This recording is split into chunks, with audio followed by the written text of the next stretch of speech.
Hello and welcome to Horde of Tales and our special Hot Pride streaming edition. We're Ooh. kicking off Pride Month with a series of streams sponsored by Evil Hat Games, in which they're fully featuring queer people and queer stories. I am Krifu Bernal, my pronouns are he, him, and I will be the director for this Girl by Moonlight TTRPG actual play. Yeah, let's go ahead and meet our cast, starting with Ren. Hi, I'm Ren, pronouns are they, them. I am going to be playing the time traveler of the evening, Dante, and they're from 200 years ago. This is gonna go well for them. And let's meet Jacob. Hi, my name is Jacob, and my pronouns are he, they, and I'm playing the Harmony playbook, which means that I'm playing two people. I'm playing Isabel Dawn, she, her, and also Aurora Twilight, she, they. Awesome. I think just one sentence about them.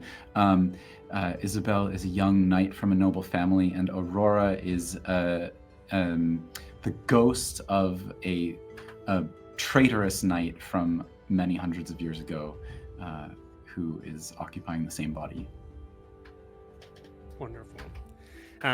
Going on down to fellow hottie, Pan. Hey, I'm Pan. I pronounce he, they, she. I am going to be playing Pillar 7. Pillar 7 is using the Guardian playbook, and she is she's reticent. She's a quiet one.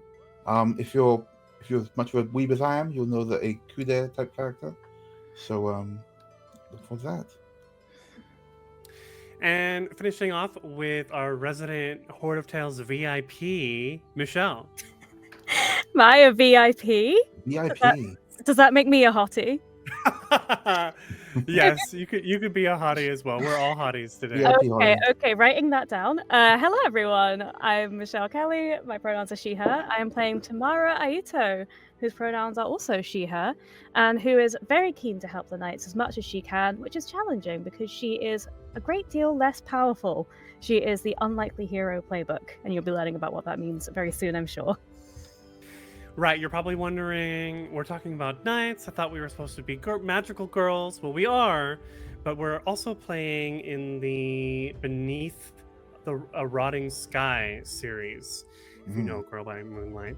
And in this series, we are focusing on drama, despair, doom, and we're hopefully going to get up to a lot of melodramatic role-playing, a lot of sadness. And you'll get to know a little bit more about this special setting that we've worked together to create. But for now, we'll come right back after this small video.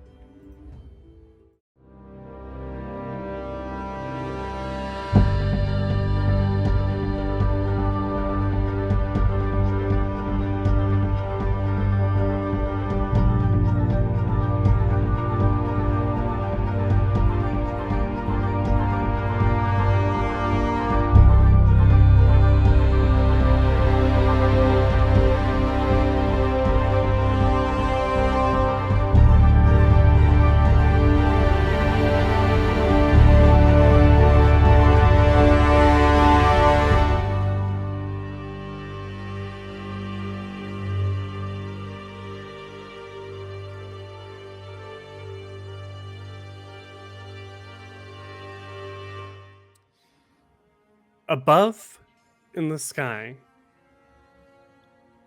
is the Earth.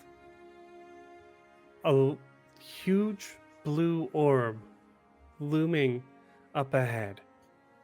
And as we pan down, we can see what looks like a rural pastoral kingdom. Farms on the outside of this circle. Because as we zoom out, we can see this kingdom is in a small creche of atmosphere on the moon. And as we zoom down into this kingdom, we come to the home of our 4 player characters. Magical girls? Magical girls. Even though we're not necessarily, pronouns are all over, but yes, magical girls in title. Before we get started, we have some promises we need to make. So, who has a promise that they want to make, and who do they want to offer it to?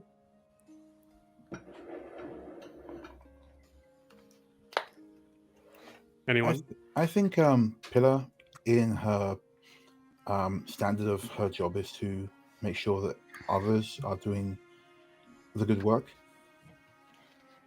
We'll see. And I'm so sorry, Michelle. Can I get your name one more time? Tamara.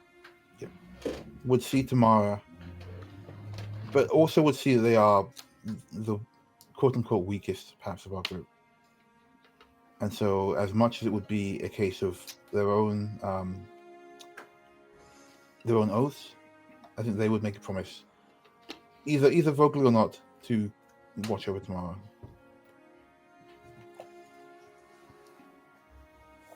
Okay, Tamara, do you want to make a promise? Yes, I think that Tamara actually she kind of recognizes Pillar 7's kind of reticence and quietness, and she never says this to Pillar 7, but she thinks it often when she's watching them fight, and thinks, I promise I'm going to help you to come out of your shell.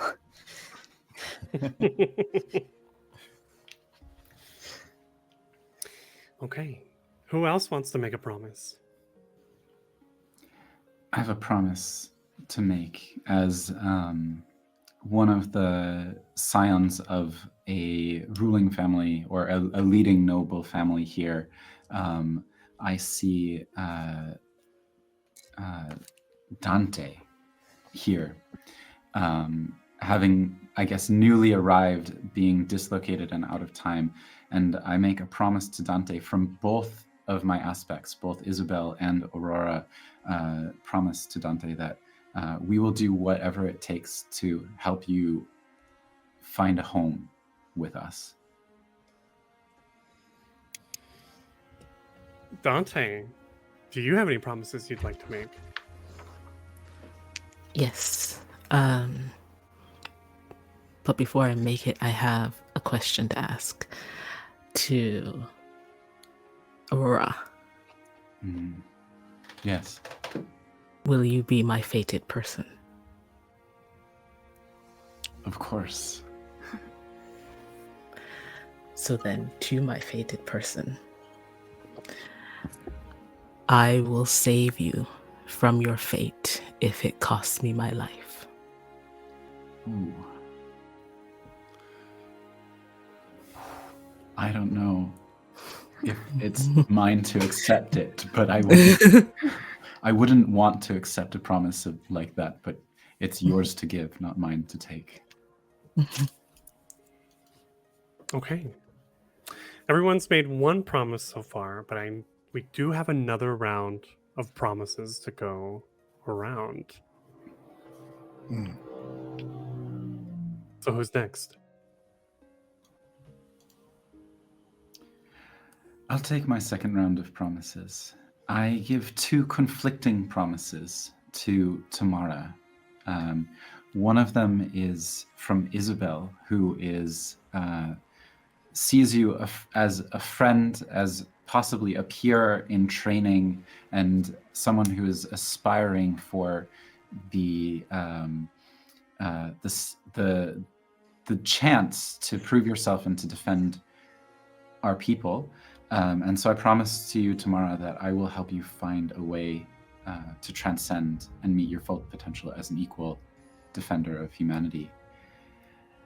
And later, the eyes go purple on Isabel, and the aspect of Aurora comes out, the shadows come closer, and Aurora corners Tamara in a dark hallway and says, Tamara, I promise to you that I will do everything in my power to keep you from joining in this cursed existence, no matter what anyone else says.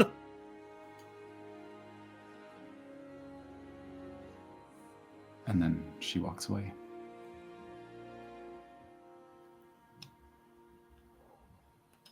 Damn. Yeah. Oh, heck. I think Tamara wants to make a promise to Dante. Tamara has made a naive promise, but unbeknownst to her, she's also bound to make an impossible promise. And she will, I think one day, when Dante maybe is telling her a little bit about what life was like back in the times Dante remembers that no one else does, Tamara says, "You know, there's so much we don't know about the world. I promise you, one day I am going to find a way to let you go back and visit the time that you left behind."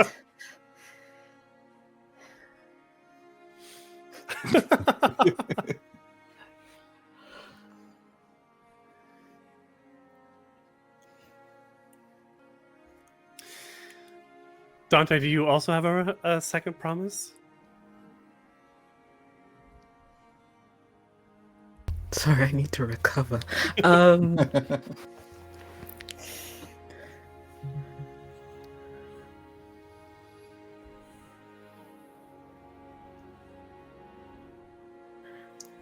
To Pillar 7.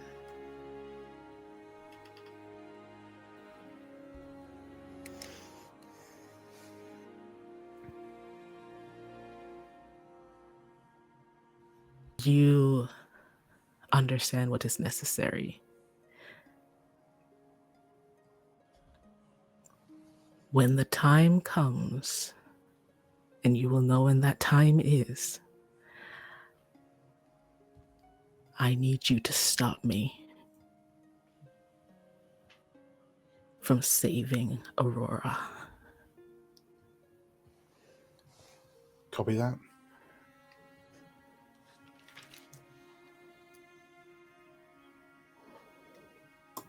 Chills. All right, Pillar 7, I think you have the last promise. Yeah.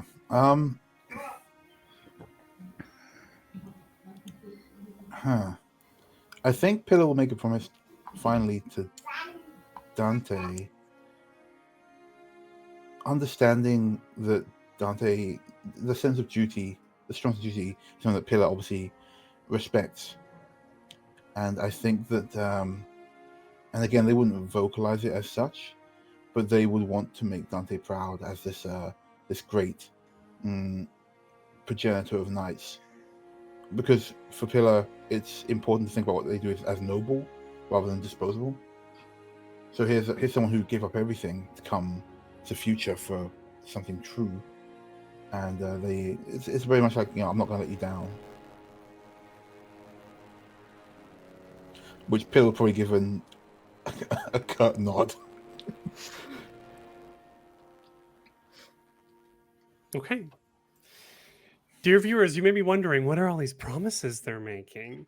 We wanted to share this last step of character creation with you because in Girl by Moonlight, when you first start a series, it assumes the first season of your anime has already happened, and that way we can get straight to the action. So all of these promises, imagine it more like a last season on Nights by Leylight, as our magical girls begin making these promises to each other and forming these connections.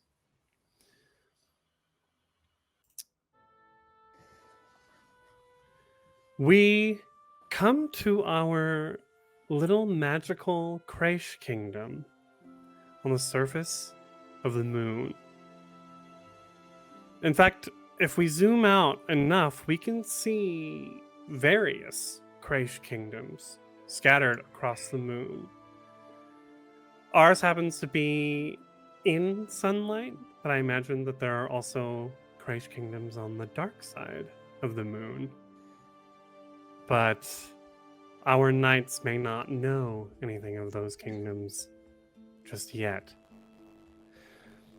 Our knights have been chosen by magical artifacts, ley keys, that allow them to teleport down to the surface of the earth, or I guess from where we're standing, up to the surface of the earth, to collect precious mana that is required to ensure their kingdom's survival.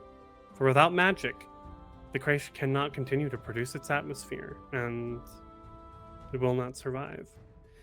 There might even be countless ruins of kingdoms scattered across the barren, atmosphereless terrain of the moon. But this kingdom is, from the outward appearances, thriving. Farms are bustling. Markets are full of people selling trade goods and wares, bartering. I'm sure there is some sort of currency. And of course there is the king and queen themselves. And their young, if a bit foolhardy, princeton, their child. And in the castle, in the center of this kingdom, we have the Knight's Chambers.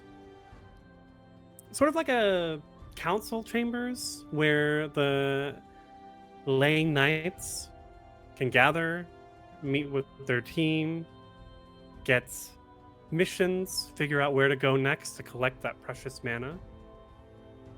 And that's, I think, where we start as we begin the obligation phase.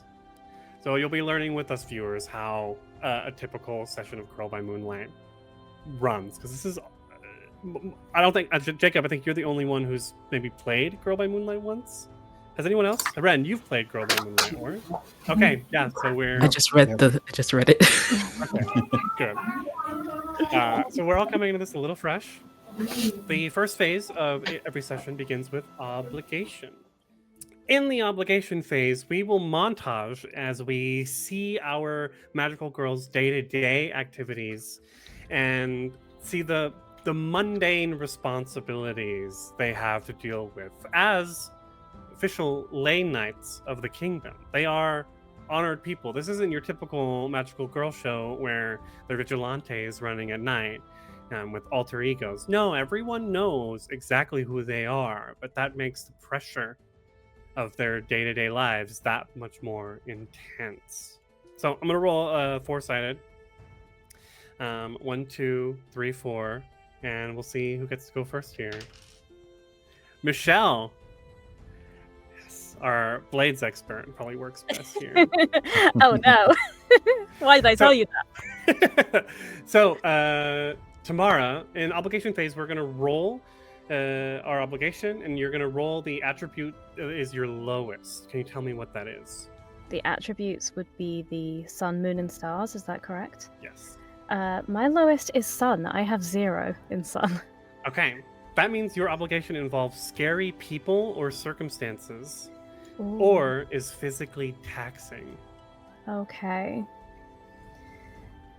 So, what do I do? I think that Tamara is often treated as a bit of a secretary by all of the powers that be that kind of run these knights' lives. They're all very aware that she has not gained the power of transcendence yet. And so often she finds herself being the one who's kind of treated, and not just as a secretary, as a very disrespected secretary.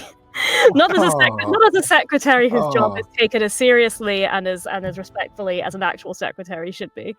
So I think that she often finds the authority figures around the Knight's Chambers to be quite intimidating and frightening, and she is very eager to please when they're barking orders at her. Okay, so go ahead and roll sun, and we'll find out how much stress you get. So I have 0, so it means I would roll 2 and take the lowest. Exactly. Okay. So my lowest was a 1. Wonderful. So you're going to take, you take stress equal to 6 minus the die result. So you start off our first session with 5 stress. Tamara is stressed.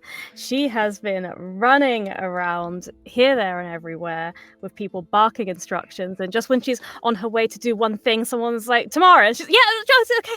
She's just scampering about. Can you describe what she looks like? Tamara is kind of difficult to describe because as soon as you stop looking at her, you've kind of forgotten what she looked like. Oof. She is kind of young. She has long hair. She's usually scampering past you so quickly that they're just like, "Oh, yeah, her." I imagine that her friends, the Knights, have a better idea of what she looks like.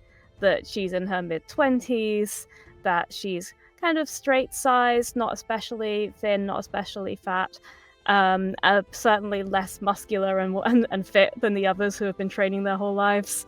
But she is just kind of doing her best, and so she always looks a little bit frazzled, and that's kind of the main thing you notice about her appearance.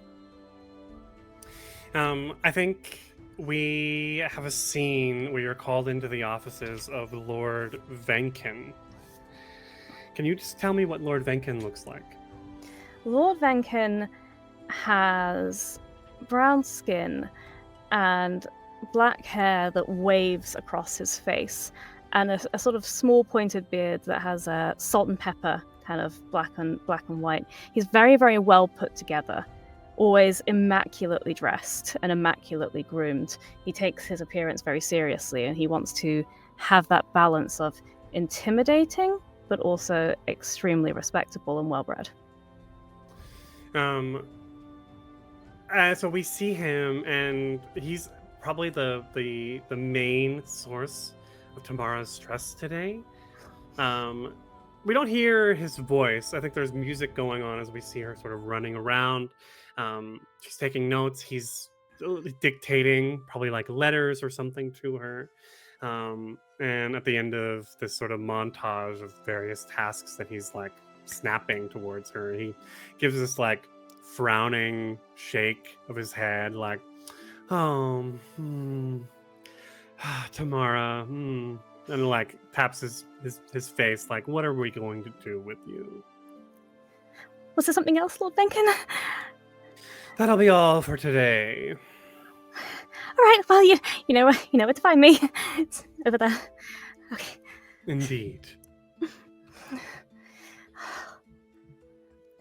Tamara always finds it just a little bit knocking off kilter to have to interact directly with Lord Venkin, which he seems to have to do a lot these days. His demands are increasing. Maybe he's projecting his own stress onto Tamara. I wish I could help him with that.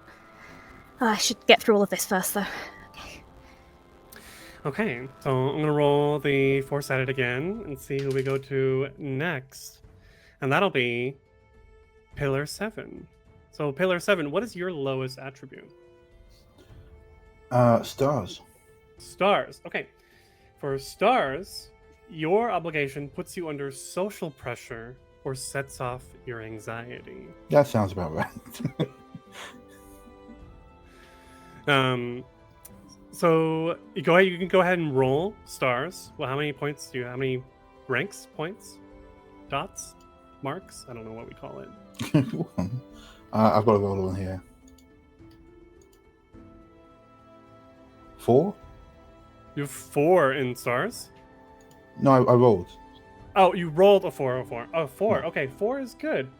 So you're going to take 2 stress, which means you probably haven't had that stressful of a day. Can you tell us what that looks like? I think a not too stressful day for Pillar is when she gets to just work out unbothered, and if she's lucky and nobody's around, she goes to try and there's we got like farms and stuff in this world, right? Right. Is it like there'd be say like dogs and cats and things? Sure. Then I think she slinks off after her training to go and see if she can spy some of the stray cats. It's a small pleasure for her to just watch them. Okay, so we see Pillar 7 on this farm watching some stray cats. What does she look like? Pillar 7 is about 6'5". She is fairly slender, but with obvious muscle. She dresses very standard. As someone who doesn't really understand the notion of having anything to yourself, everything that she has, even the things that are made for her, are quite utilitarian. So her outfit is mostly black with a dark purple, with a light purple, stripe down the side of it.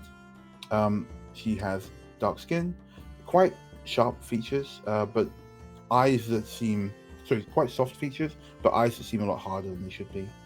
And she has a sweep of curly blue hair, which is light at the top and then fades down to blue, like a bluey purple at the bottom.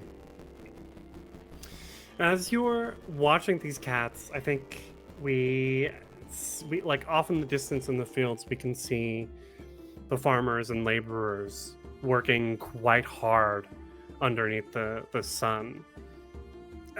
Science question: does the moon rotate? No, because there's a No. dark side of the moon. So this kingdom's always in sunlight, which is, I don't know if that's better for the crops or also potentially sometimes worse for the crops because they never get time to breathe or rest or relax. Would there be some kind of technology where you get like almost like a shield that comes over to shade them at certain times?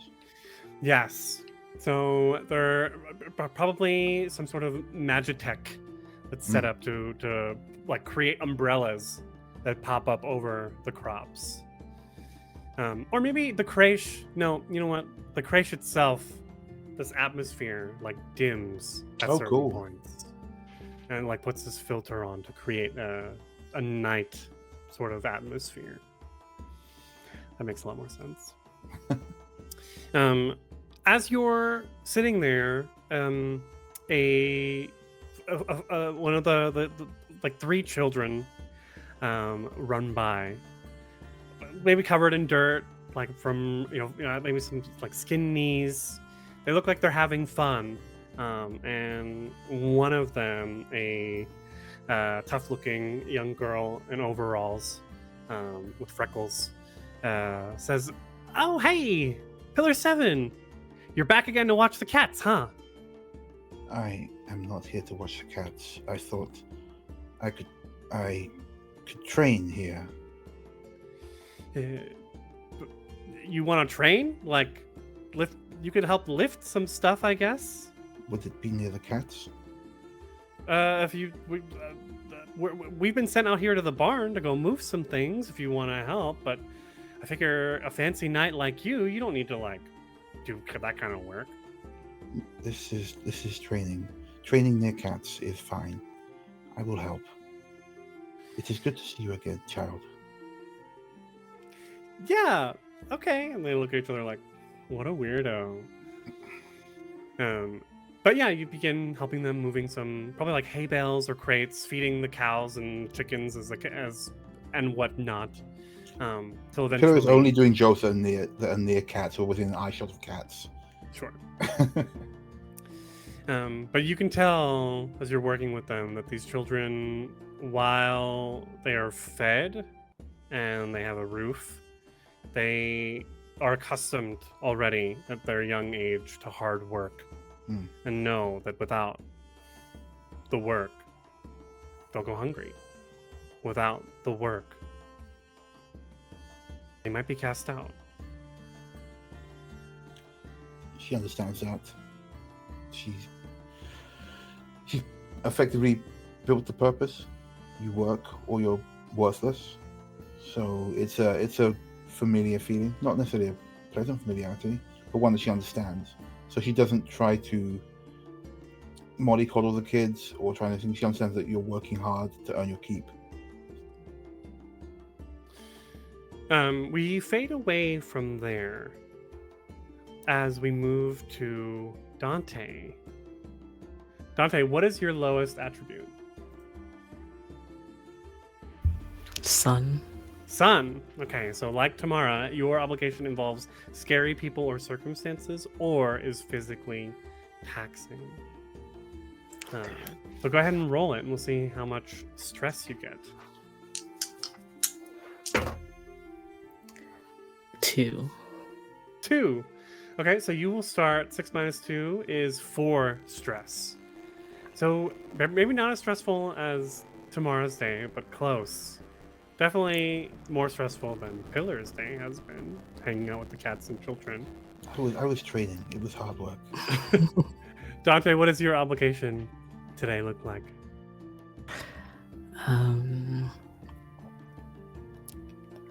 Obligation today. Scary John? people, circumstances, or physically taxing?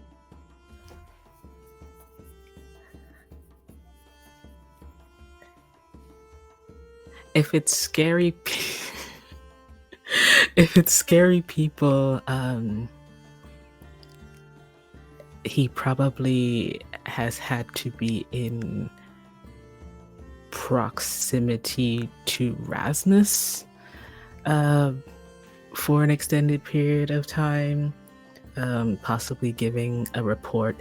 Just her presence unnerves him.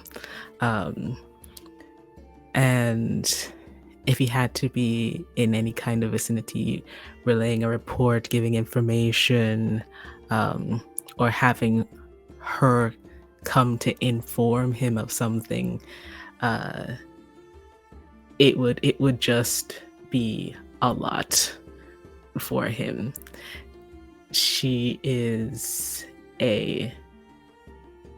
constantly has a mask over her face, and it bothers him that he cannot read her in any way. So I think as we start this montage, we start with like fading from black on the mask. Can you describe what Rasmus looks like? Rasmus is cloaked in she has a very dark, the hood comes up and is very dark within, but you can see the sort of it's sort of chrome-ish, the sheen of her mask. It's not very reflective, but you can see it beneath. You can see eye holes, and within it there's this darkened hole, and you can see into the sort of kind of hazel green of her eyes, but that's all you see of her face staring out at you from this hood. The cloak itself is a very dark between brown and gray, so it's not a very exciting color by any means, but it helps her to blend in just a bit when she doesn't need to be seen. And beneath, she has what looks like simple clothing, but there is padding and sashing around that acts as a bit of armor when she needs it to be. It's interesting because in this obligation montage, we first see the source of Dante's stress and not Dante's spells. I think which says quite a bit. I imagine she's like taking notes with a quill, writing as we turn the camera around and we can see Dante. Dante for the first time, maybe I'm assuming reporting something, but maybe a little bit stressed out. What does Dante look like? Dante, as a result of having been in stasis for so long, it had an interesting effect on his hair and turned it green. But there are worse things that could have happened. Apart from that, Dante is dark-skinned, dark eyes, tends to have a fairly pleasant smile on his face. The smile is not here today. And they're wearing a simple button down with a robe. The hilt of the sword is at his side, but as for now, it is just a hilt. It is not a sword. And he just has a hand wrapped around the edge of it, not in a way that is offensive, but more as a comfort, as he's just rubbing his hand over the edge of the of the hilt. So what kind of report are you giving to the Crown's spy master?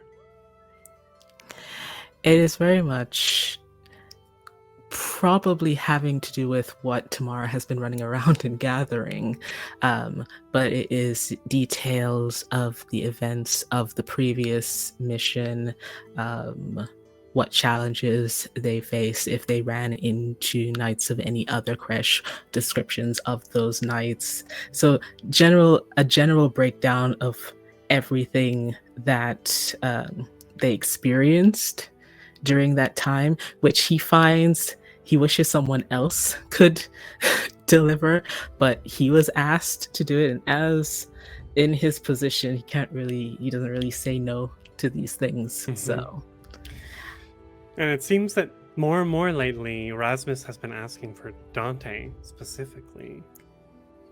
of course she has. This doesn't bother him at all. There's like a nod, maybe as Dante, like the report is done, and as Dante turns to leave, the music that's montaging this sort of comes down, and we hear Rasmus's voice. Oh, just one more thing, Dante, for my personal files. I realized I don't have much information on the type of stasis that held you. Can you tell me some more about how you were frozen in time? I'm sure all of that is held within the archives and detailed very specifically. I can retrieve that for you and have it sent to your offices. Her green eyes underneath the mask narrow. But I would so love to hear it in your personal voice.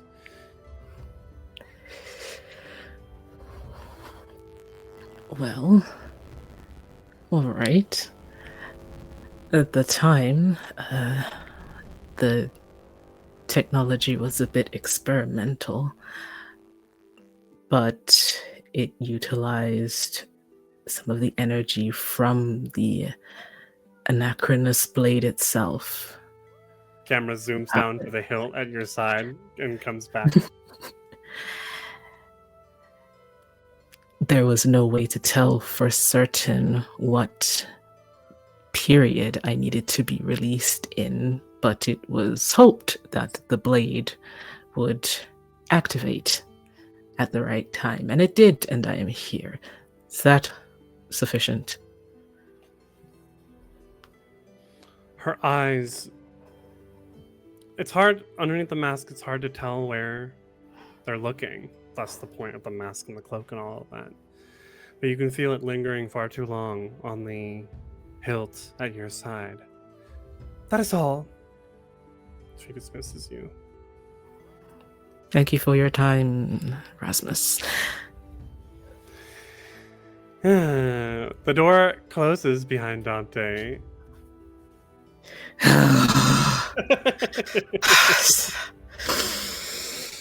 Okay. Just a quick shudder of breath. He gathers himself back together. Has no idea how long that took. And tries. Just decides, I'm just going to go home. That's all he's just gonna go home. Elsewhere in the castle, we finally come to Isabel. Isabel and Aurora. What is your lowest attribute? That's going to be stars. So any sort of social pressure, which I can imagine coming from a noble high family, I have some sort of social function to attend. Okay, let's get a obligation roll. That's going to be a 1. Ooh, okay. So you're gonna start off with 5 stress today. Wow. Quite a stressful day for some of our knights. Yeah. For most of our knights. Wow. All right. Yes. So this is probably like a party of eligible bachelors. That sounds like the most stressful thing that I can think of. Perfect. We enter into this party where we can see young men of various shapes, sizes, looks, skin tones, everything. Probably like a dozen different guys, very much guys, and they're all trying to get the attention of one person here. What does Isabel look like? Isabel is not tall, maybe 5'3", but a broad-shouldered. She's trained to be a knight, and she wears a high, stiff-collared jacket, military jacket with the formal markings on it, and she has it kind of underneath. There's a tunic piece, and then probably some sort of tights or pants below that, and then boots with nice silver buckles on them. And at her sword, of course, or at her side, of course, there's a sword, and she has thick brown hair that is held up with an ornate antique comb from Earth, actually. And she has also these sort of piercing emerald green eyes, reminiscent of the green of the home planet. And interestingly, when you look at her, you almost feel like you have double vision for a moment, because it seems like you see the after image of a second person who is within her, in her shadow as well. She is known to be holding the soul of Aurora Twilight as well. In this montage, I imagine we see the young men maybe like trying to talk to Isabel, maybe dancing, if she will allow it. Maybe she'll try to have a contest. This would be Aurora who would encourage a contest among the men to see if she can get them to trip over themselves and make fools of themselves. Isabel is deeply embarrassed by this. Of course. And Isabel also can feel the glaring disapproval from her parents, milling off on the side with other adults. The Duke and Duchess. Duke, I have it in my notes. I'm sure you know it. Duke Errol Steele. Yes. And Duchess Jean. Jean. Herald of the Dawn. Yes. What do they look like?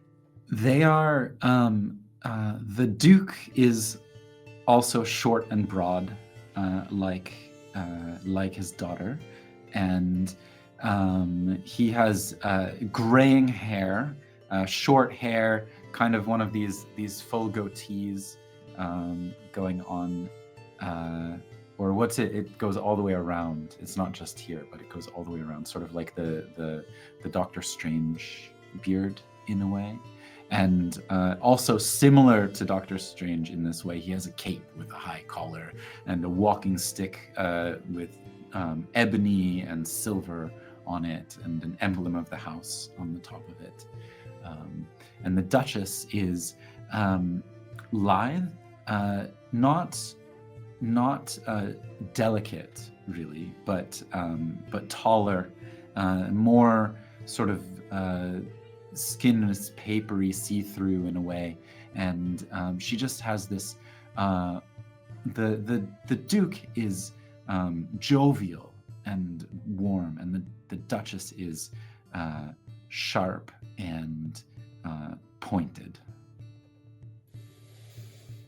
Sharp and pointed, yes. So as much as the stress that's coming from the suitors, there's also stress coming from the Duke and Duchess.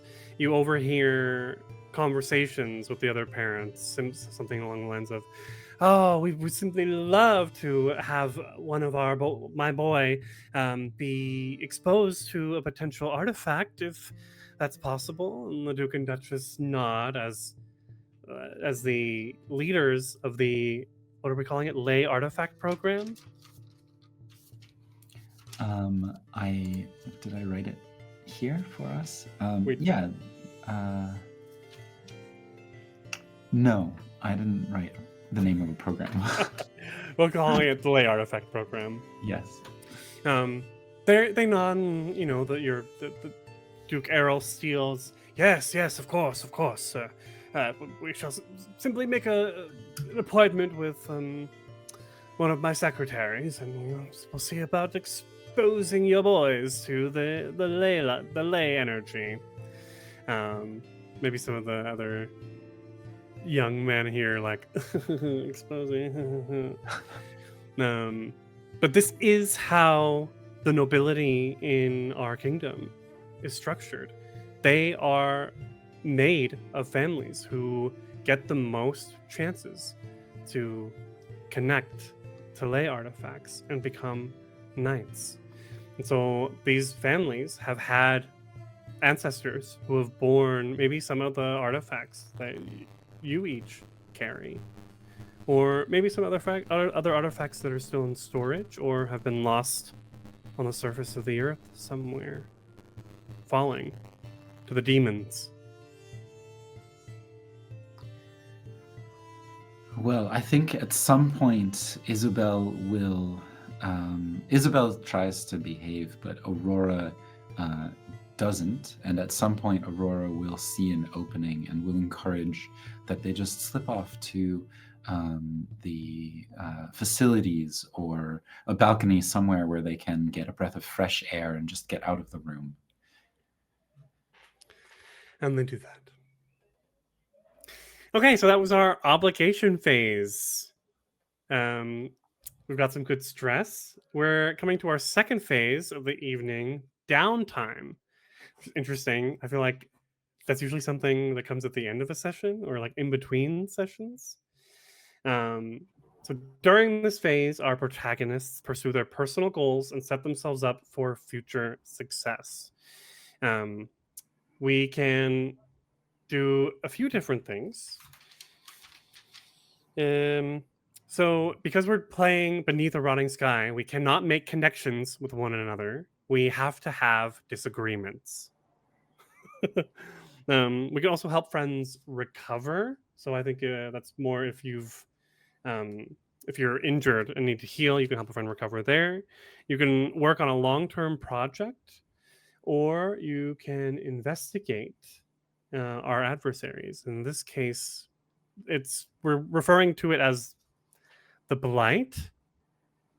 What is the Blight? We might have to do some investigations to find out and to reveal to our viewers.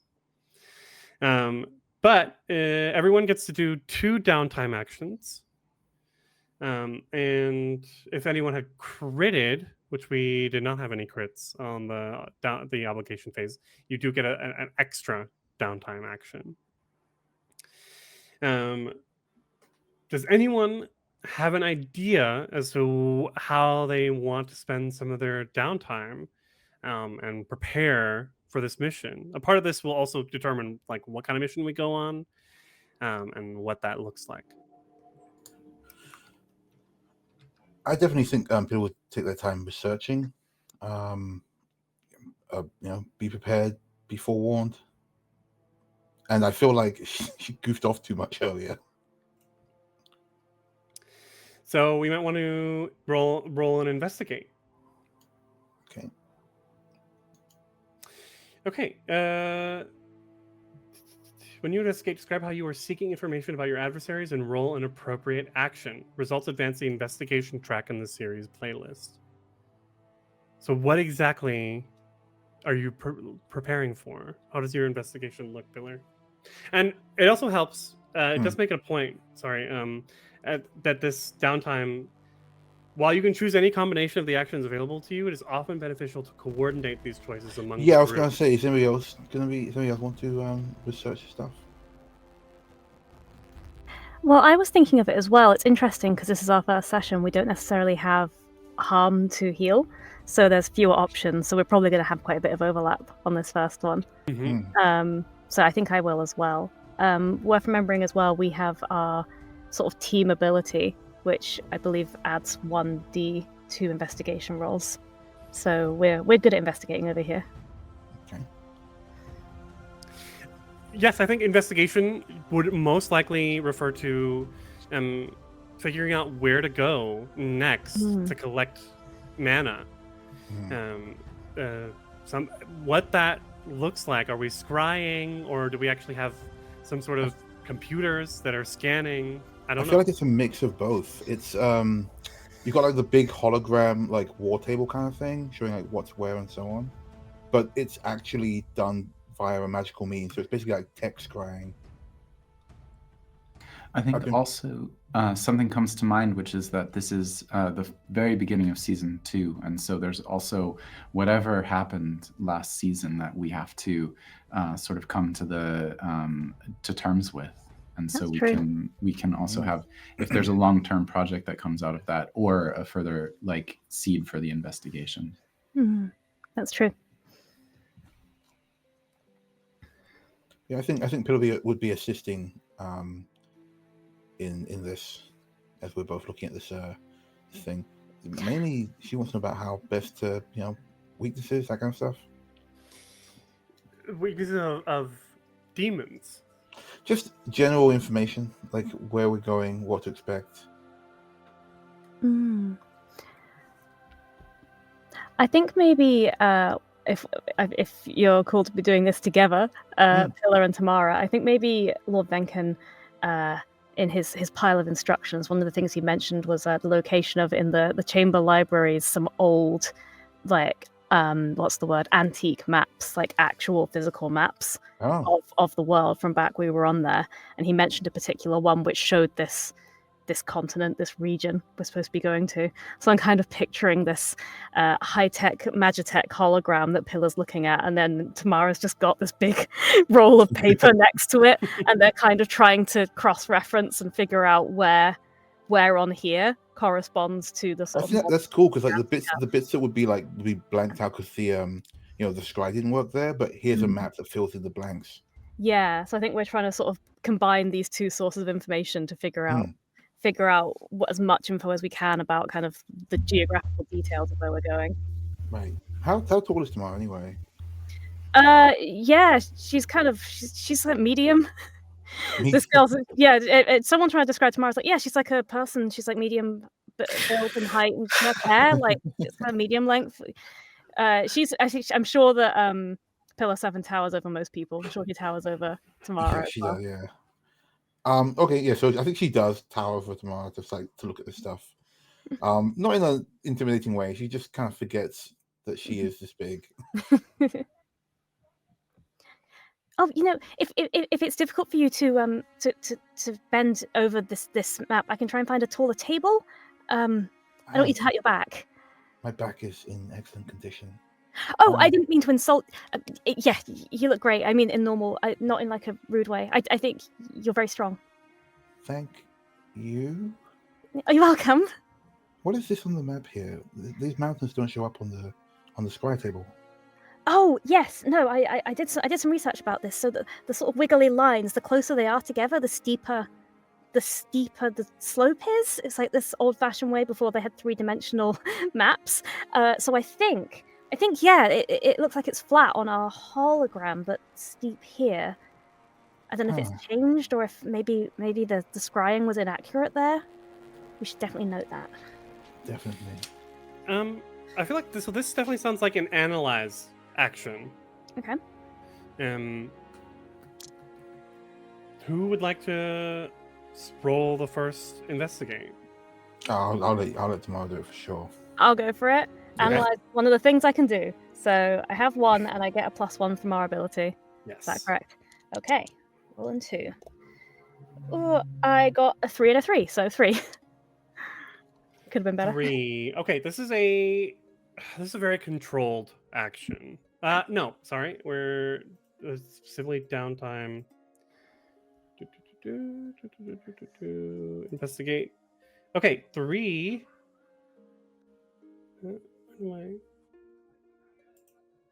Here it is. 2 segments marked or links given. Okay. So that'll be because we're filling up the investigation track. Got it. So we're filling that up. Okay. Let me write that down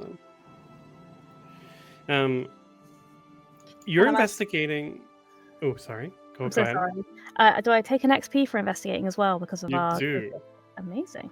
Nice. You mentioned mountains, and so I think we're looking at a particularly mountainous region, and it's really hard because, of course, centuries have passed since the Earth was abandoned, and I mean, mountains don't grow that much or that quickly, but in almost 1,000 years, there should be at least some sort of elevation change as you're sort of mapping this space.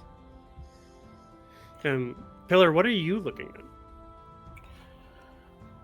I think Pillar is perhaps wondering if the reason that the scry table doesn't show up the same as the map is that the mountains, perhaps through some other action, something else, some other expedition, maybe the mountains either aren't there anymore or are shifted. Like, imagine you went looking for Everest and there's a hole in it.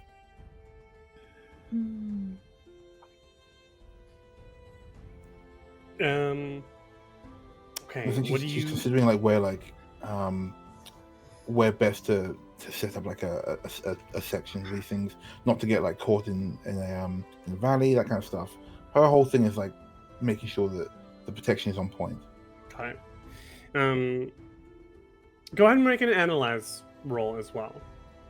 Why though? And then you'll both get to ask questions because this is counting as a gather information roll. Okay. Which we don't have here on the moves reference. On our character sheets, there's a little box for gather information that tells us what questions we can ask. Oh, perfect. Because they're specific to our characters. Oh, cool. Yeah. Okay. Yeah. Oh, what? Oh, let me check mine. So let's get that analyzed first from Pillar as we're the two. Oh, yes. That's rolling. Does that count as assistance because we're working together? No, because it's technically separate. We're not. Oh, okay. You both get 2 downtime actions. All right. Don't forget you do get +1 because of our ability as a team. Oh, cool. Oh, then you 5. do get an extra die. 5 together. Okay, sweet. Very good. You'll advance the track by 5 segments, but because it wasn't a crit, which would have been 6, you won't get the additional die for the engagement roll on the mission. Okay, Still. well. There we go.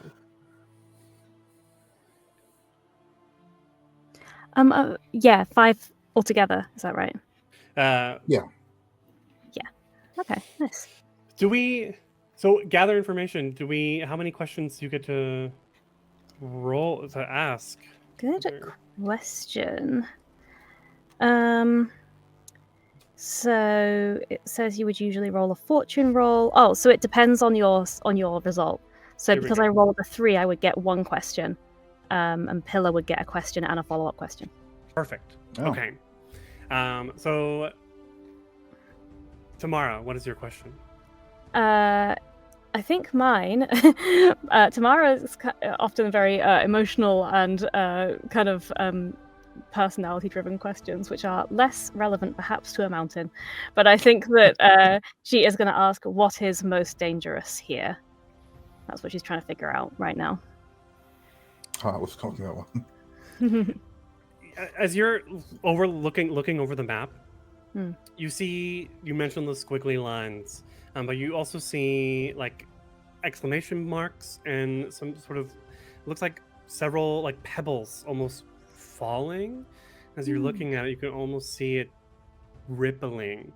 The most dangerous thing here is the danger of avalanches. Interesting. Okay. I was starting to wonder if it's one of those mountains that explodes sometimes, and that's the change at the top of it. Yes, the old exploding mountain bits. One of those ones. They have a different name, I think. Oh, yeah. But yes, avalanches. Okay. Mountain avalanche. Great. And Pillar, you get a question and a follow-up. I do, and I've literally just lost my list.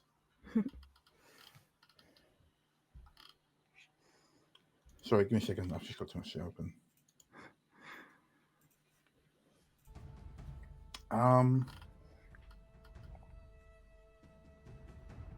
So what are the questions in here again? On your playbook, the bottom right corner.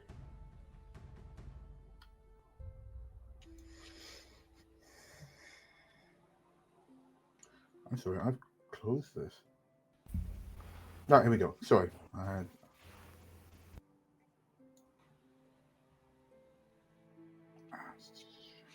There we go.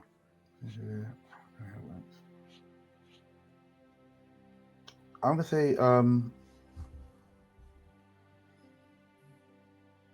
who would my foes try to who would my foes try to single out?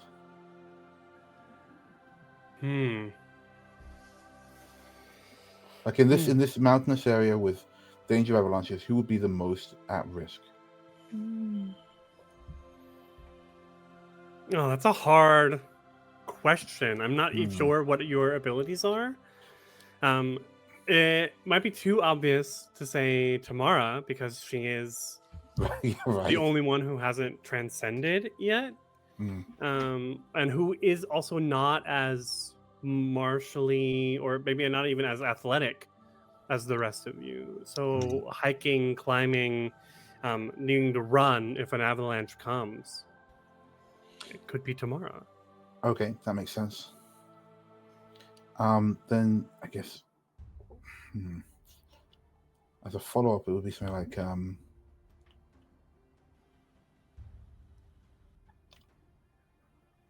how best to defend, I suppose, against something like that. How best to defend?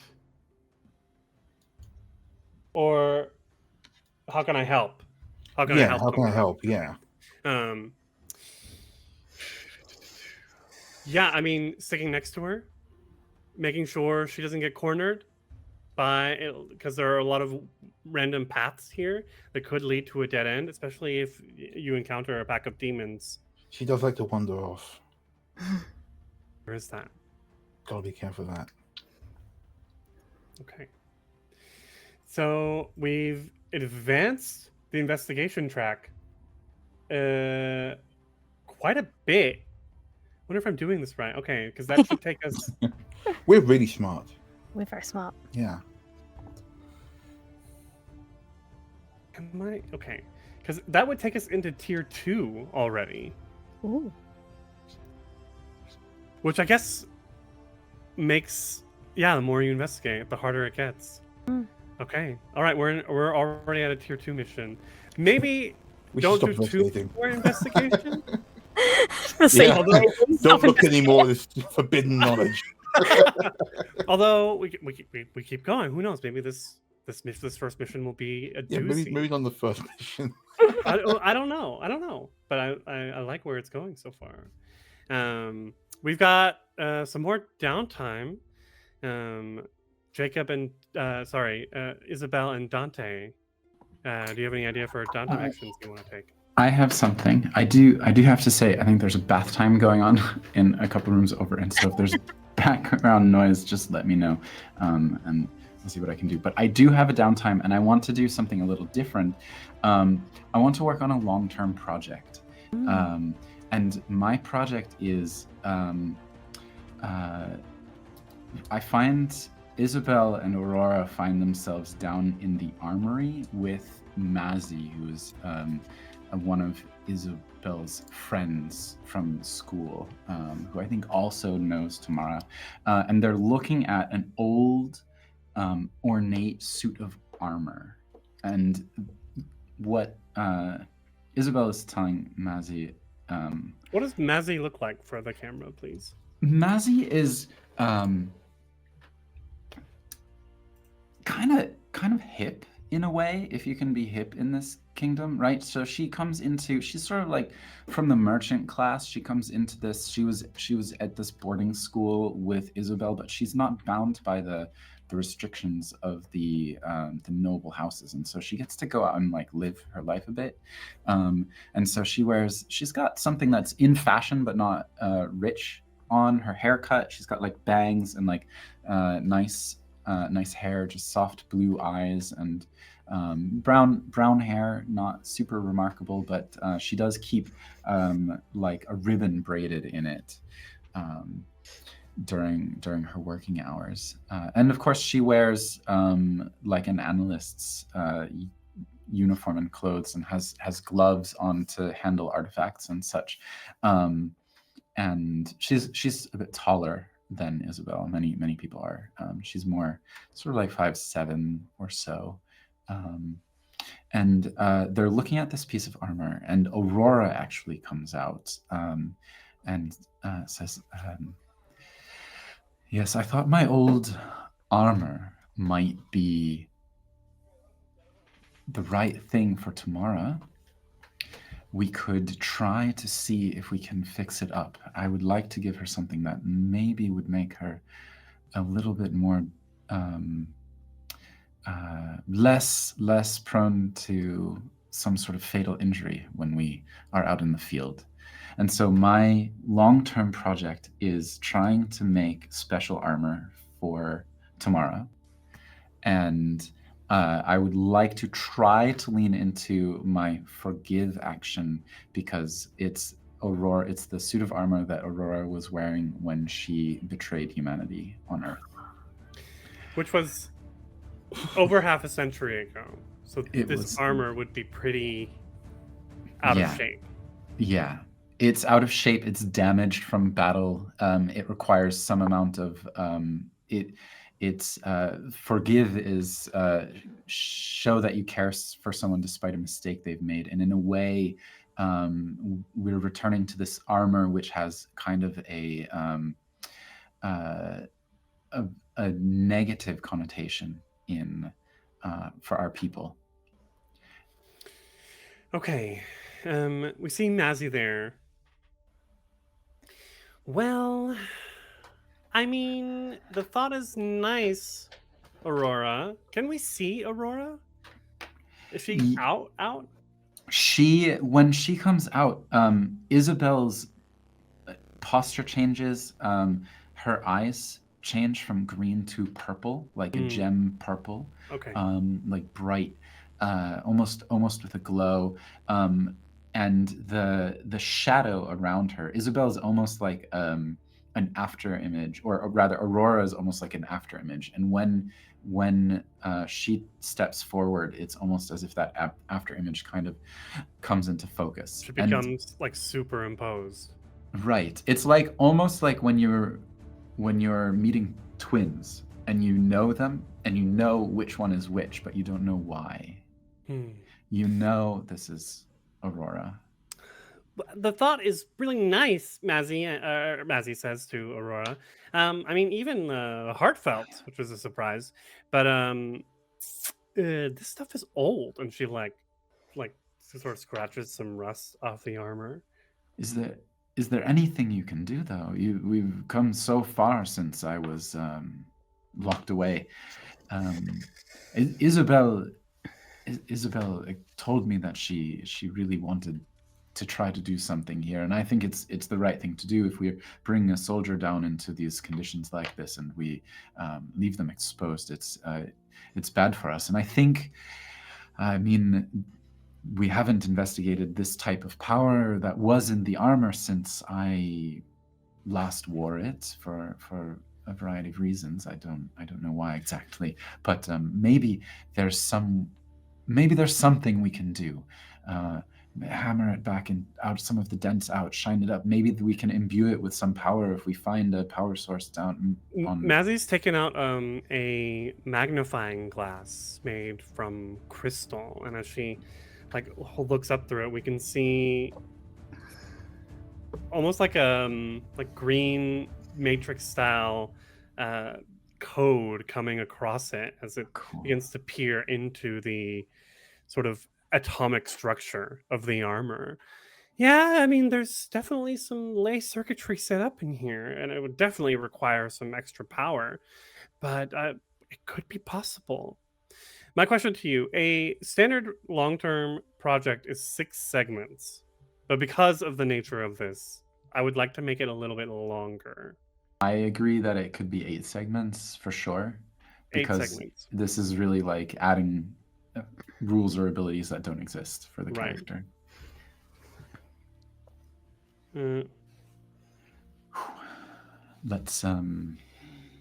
Let's try it though. Okay, Aurora's old armor. I believe let's get yeah. started. Mazzy cracks her fingers. I'm getting like a strong Luca vibe from Chrono Trigger. Mhm. Oh, nice. Yeah. She like sort of stretches out and grabs some tools. There's a lot of clanking and moving around it in anime style, where it's just like freeze frames as she's going from different spots of the armor. Yeah, and Aurora's sort of detailing how she used to use it and maybe having these like moments of pause where she'll omit a detail because it's too personal or something like this. So I have to roll, and I have 1 dot in forgive, and so I believe that I roll 1 die. Is that correct? You want to roll forgive? Interesting. Okay, yes. Well, the other options are empathize or defy. And if I roll in the sun category, I have defy and empathize, but I think it's only 1 die for empathize in general. I half think we're starting off with perceive here, just to see what we're even working with. But I'm assuming that you don't have a good... No. I can roll with disadvantage, though. I'm fine with that. Because I fully understand why forgive will be a part of this project at some point. Yeah. But Yeah. this is just the beginning. If that's, I'm open to. I'm just to even look at it spitballing here. Aurora has a moment where they look at it, and she just says, "I haven't seen this suit of armor since the day that," and then just like a darkness shadow comes over her eyes, and Isabel steps in and says, "Mazzy, let's just get to work, okay?" There you go. Cool. All right. Here we go. Let's see what we get. Oh, that's very cocked. Oh, it's a 6 and a 1. So it's a 1, 2 segments. 2 segments. Okay, but still, that's progress. Yes. That's we know what we're dealing with now. And you could just spend your second downtime action working on it some more if you like. Oh no, I need to have a disagreement with somebody. Great. Okay. Before we go to break, let's finish out the first round of downtime with Dante. Hi. I think Dante is also going to be investigating, but not about where they're going. Okay. So I think Rasmus just bothers him. So I think he is going to clock that she was asking about his stasis for some reason. And the fact of the matter is he doesn't fully understand how it worked, just that it happened and he's here now. Things got a little muddled in the very long sleep that he had. And he hasn't had to think about it. So they are going to using their nephew's access, their great grandnephew's access to archives is going to look into stasis, and the question is going to ask is what is already in motion here. Okay. Oh, okay. So before we ask the question, we gotta roll. Yeah. To see how many questions we get. You're looking at the archives. First off, with your nephew's help, we go to said great grand nephew, retired archivist and confirmed bachelor, my favorite turn of phrase, Airy Brontide. Mhm. What does he look like? So Ari is an older. They are in their late 50s, so older than Dante, but still great grandnephew. They're in their 50s and is, fairly healthy and fit person. Sort of very short curly hair, kind of fluffy but doesn't come out too much. Dark eyes, very kind of bright with crow's feet. So fairly pleasant individual. The pleasantness is a genetic trait that is passed down. Laugh lines. Yes, Not because ley lines. Laugh lines. laugh lines, but They tends to laugh carry himself fairly well upright. Wears a nice suit even though he's retired, kind of individual. Okay, so he's taking you specifically. He's like bringing you to the section of the archives, which I imagine. Do we want cool library or like like gloomy underground library? I say it's probably cool. Like I imagine, like the like long stacks of books up several floors. We have to use those moving ladders to access things. Okay. Okay. So it takes you to a section where reserved for not the knights, like where and let's go ahead. Well, this is where your file should be in here somewhere. And he starts like digging through and let's go ahead and get I feel like analyze is also kind of happening here, but Yeah. I wonder.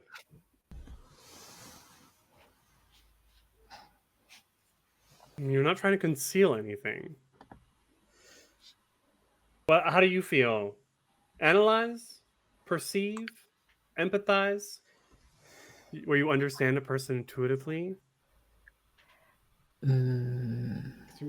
But If what is our 1 second, let me flick to the other one.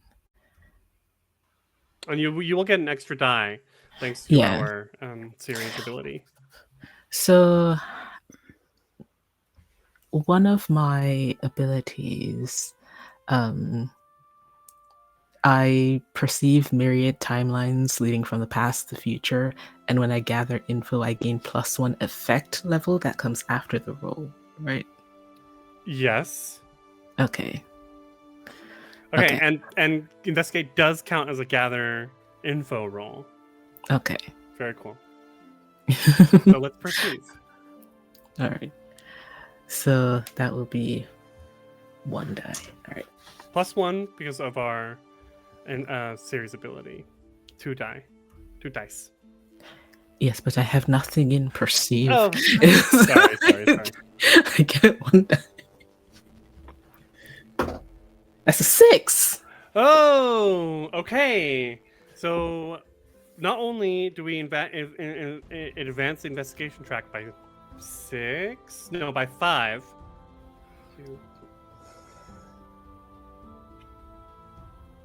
I think 4 because it's not a critical success. Yeah, it's 4 for a 6. I'm assuming 6 was a crit, but that's only No, with a double crit dice. is 6 on more than 1 dice. I have a question though. I just want to ask this question because it was posed that this was an investigation into Rasmus, and so I'm wondering, because it's not an investigation into the Blight, so I'm wondering, is it a project actually? Maybe. We're gonna leave it as an investigation into our adversaries. Sure. Because it is the Blight and adversaries. Got it. And this will also help make connections. Got it. Because we know we want Rasmus, to be a villain. Yeah. Don't worry, let's do that. We know we want that. Just had to check. I was thinking that 100%, and I was like, no, let's push that. Let's push that, because I double checked the investigation clears at the end of the session, so Right. that determines the tier of the mission. Ah. Okay, so advances by 4. Thank you for the correction, and you get to ask. What is it? 2 questions? Hold on.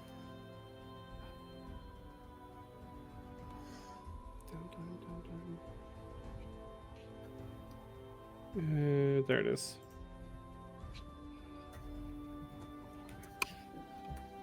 Two questions and a follow-up. Okay. So the first one is, what is already in motion here? As you open it up, the files, and begin looking through, you can see, with your ability to perceive timelines, you can almost feel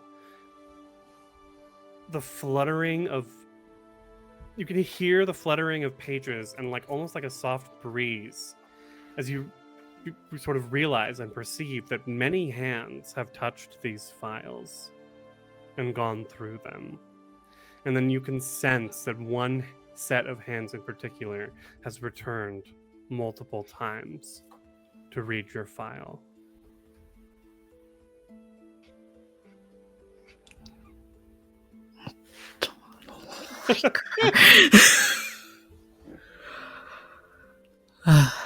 God. Okay, and then the second question. And then the follow-up can be anything. Doesn't have to be specifically from that list. Okay.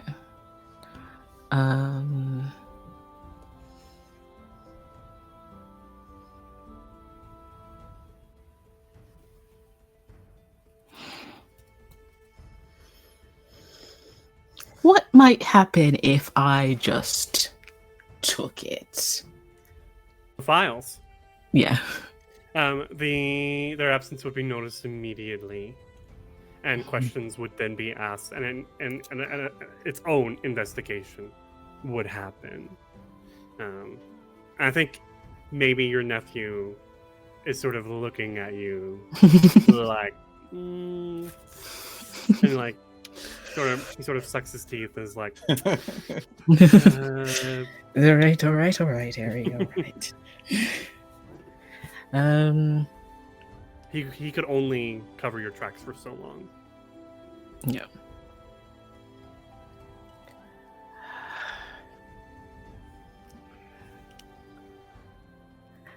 I don't have a follow-up that is beyond why, so I'm just going to leave it.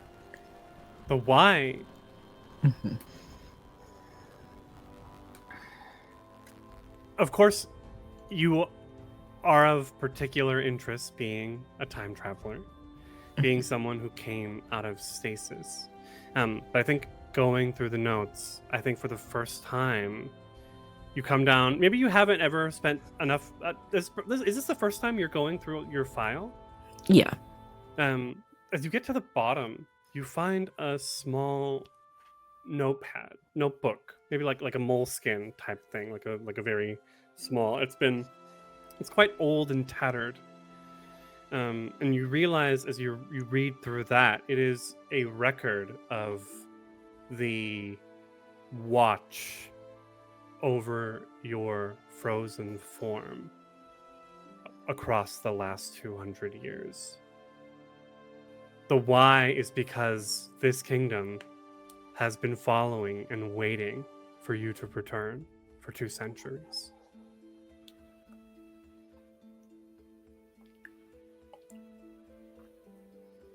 Okay. Okay.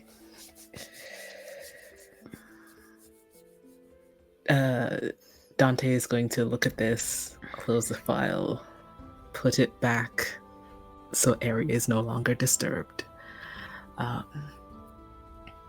and turn to Ari. I don't know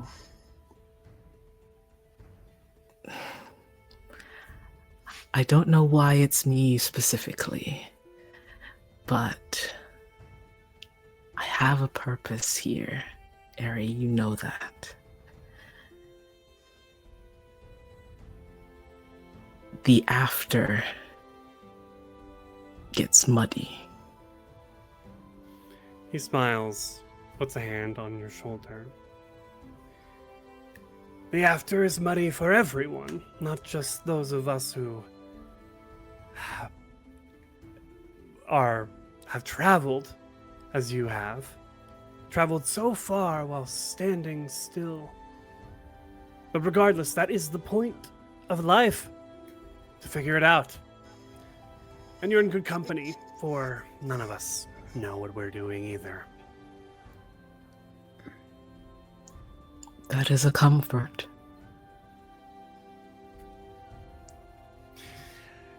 Come, let's get some hot cocoa. Ooh, does it have those little marshmallows that puff up on contact with the... He sort of like, his mouth opens and his eyebrows go up. I'm sorry, I've only ever read of those in the history books.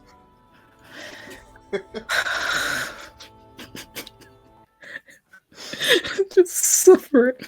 Marshmallow banned 35 years. Either banned or there aren't any more. Who knows? But yes, no marshmallows. And that is where we'll go ahead and take our break. Dear viewers, we will be back in 5 to 10 minutes. So make sure you stand up, stretch your legs, get some water, and we'll see you soon. Bye. Hello and welcome back, dear viewers, to the first session of Knights by Leylight. Our knights are still taking in some downtime as we move into the second round of our downtime phase. And I think we have a scene that might play out already. So, Michelle, can you describe the setting? Yeah, I think actually we're following straight on from where we saw Tamara working with Pillar 7 to do some research, and they've wrapped up. She's taken this big, massive rolled up map back down towards the archive, and on the way past the armory, she hears all of this clanking that's going on, and kind of pauses and kind of pokes her head in, and she sort of sees and is like, "Oh, hi, Isabel and Mazzy, how you doing?" Hi, great. What are you up to? Oh, just a little project. Thought we'd Little, Mazzy says from behind the big suit of armor. Come on, Mazzy, you've got this. You're so smart about these things. What are you doing with the armor? Well, I mean, maybe you know what armor this is. I mean, it looks fancy. It was Aurora's armor. Oh, wow. And actually, it's really good that you're here because we thought that we could maybe fit it to you. And I couldn't remember how tall you were or necessarily. So can you just come stand and maybe we can try some of these pieces on you? Me? Why did you want to put it on me? Well, I thought, after last time when it was so close, like, you could not come back. And so we thought that maybe we would try to get you something that could protect you a bit better.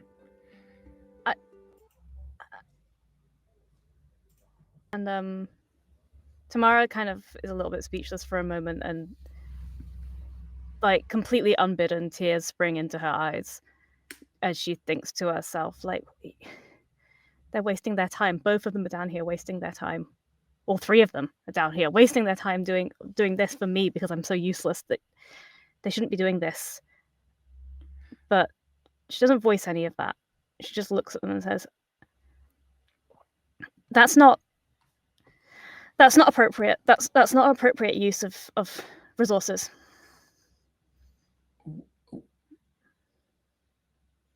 What? It switches to Aurora, and Aurora steps. Tamara, don't be stupid. I'm not stupid, all right? I don't want to wear a traitor's armor. Would you rather die? They're going to keep sending you out there with us. I'm not going to die. I know you think I can't do anything, Aurora, but I'm actually pretty good, actually. I'm getting really good. You're good. It's good to have you there, and I want to keep having you there. You're more use alive than you are dead. I'm more use because I'm loyal. That's why I'm useful, unlike some people. Look, I've made my peace with what I did. Well, how nice for you. You aren't the one who But had to suffer the consequences. I'm not on trial here. This isn't about me. This was supposed to be a nice gesture. Well, calling me incapable of looking after myself isn't actually that nice. How does she turning to Mazi? How does she? Don't pull me Did I into say this. that? I didn't say that. And Isabel comes up. That's not what we meant, Tamara. We have the artifacts, and they do things for us that protect us, whether we want it or not. I'm gonna figure it out, okay? I'm gonna figure it out. I know I'm taking a little bit longer than everyone else, but I'm going to. And anyway, either way, this isn't even what this is about. The point is that this is probably down here for a reason, and it's that we can't trust anything to do with her.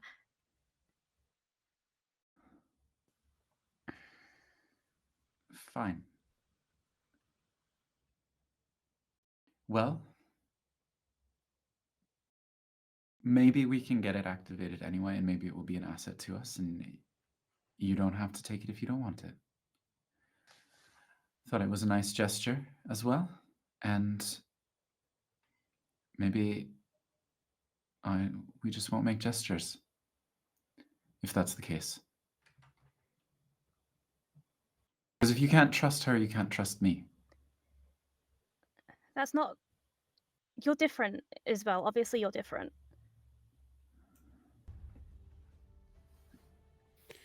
Look, I have to give this back, so... I'll see you later.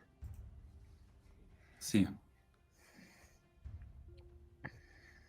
Nazi has gone off to the side and is sort of like clenching her teeth. Awkward. Okay, so when you have a disagreement, pick a protagonist and describe what sets off your conflict. And then ask the other player, is your heart in this fight? Oh. So I think because Michelle, you wanted to have this disagreement. Mm-hmm. So I think that question will go to Isabel. Is your heart in this fight? Ooh. I think Isabel's heart is not in this fight, but Aurora's heart is. Of two minds yet again. Yeah. Okay, each player marks one stress. Of course, these were our most stressed out characters to begin with today. Incredible. Well, that's, this is what happens when you're stressed. You lash out. Great scene, guys, by the way. Really good work. Thank you. Good stuff. So Tamara will roll an appropriate action. I feel like this was concealed, because the reason this even happened is because she didn't want to be sincere and say how she really felt about it. Mm-hmm. Absolutely. Absolutely. I think I roll as well in this. Yeah. You also roll an appropriate action. You roll an attribute, I think, like you're resisting. Oh. I think. Yes. The other player rolls an attribute as though they were resisting. Okay. I think it's either sun or moon for me. There's a description of them somewhere of why I roll each one. Attributes. Sun represents a character's compassion and resolve. Roll it when you resist the consequence of violence or fear. Moon represents sincerity and clarity. Roll it when you resist the consequence of despair or heartbreak. I think Moon. Yeah. So I have 1 die in Moon. Here we go. That's a 2. Well, I rolled a 3. I have 0 in conceal, but so I took the lowest, which is 3. Mhm. Okay. Okay, so Tamara gains 3 links. Isabel gains 1 link. Yes. And no additional stress. Yes. Great. There was a risk of additional stress on there. Yes. On a tie. Oh, okay. Goodness. Okay. Does that count as both of your downtime? No. It counts as one Tamara's second downtime action. Yeah. So I have a downtime action. Jumping off of this, I would like to have a disagreement with Dante. Right. Watching Dante come out of the archives, and later, in like the canteen where people are eating, where the knights are eating. Maybe Dante is sitting alone after lunch, and Isabel comes up and just kind of like puts her fists on the table and kind of leans over the table and says, Dante, I don't know what you're doing down there, but I need you to back off of Aurora. I know people don't trust her. I know you don't trust her. I know you're here to try to help her avoid whatever it is that she's going to do. It's happened already. It's in the past, and you need to let the past lie. Isabel, I'm not sure what you hope to gain from this. I'm here to do something, and what that has to do with Aurora, it doesn't have much to do with you. Doesn't have much to do with me? I couldn't be rid of her if I wanted to try. And besides, I rather like her. We've grown a rapport between each other, and I have to defend her if no one else will. It's fine that you think that. But I think that? The thing that you have with Aurora,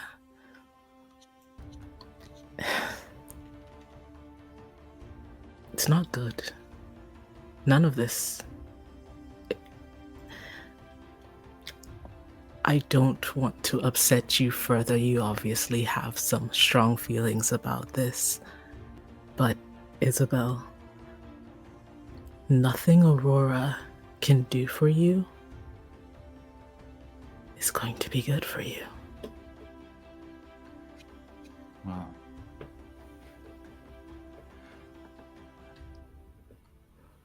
Can't be worse than what's already been done. And we'll have to just sort through it one step at a time, but I need to do it. It's between me and Aurora. And It's not between you and her. It is all of us. The fact that you can't see that tells me volumes. I'm sorry. Okay. I don't want to have to warn you again, okay? Keep your nose out of our business.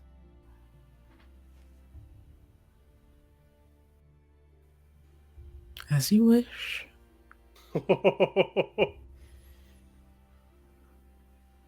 Isabel stalks away.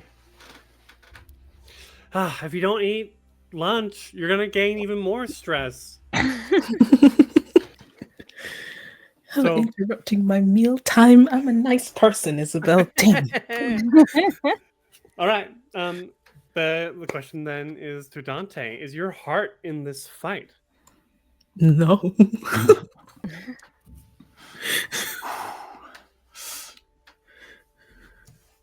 Okay. All right. You'll both mark 1 stress. Yep. So then Isabel will roll the appropriate action. I think this is absolutely an express. Yes. Yes. I was looking at defy, but that's more Yeah. about facing opposition. You're Yeah. no expresses for sure. I have no dots in express, so this is a disadvantage roll. Great. Oh, not bad. That's a 4. A 4. Okay. And Dante, you'll either roll sun, moon, or stars to resist. So resist. Sun is for resisting violence or fear. Moon is for resisting despair or heartbreak. And stars is resisting panic or social pressure.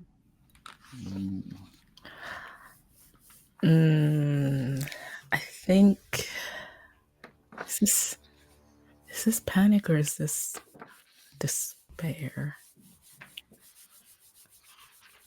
I'll go for despair. What makes you so? What do you despair about this fight?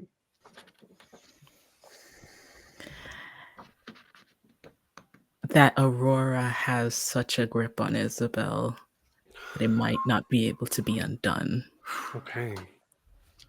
All right, let's get that moon roll. Got to beat a 4.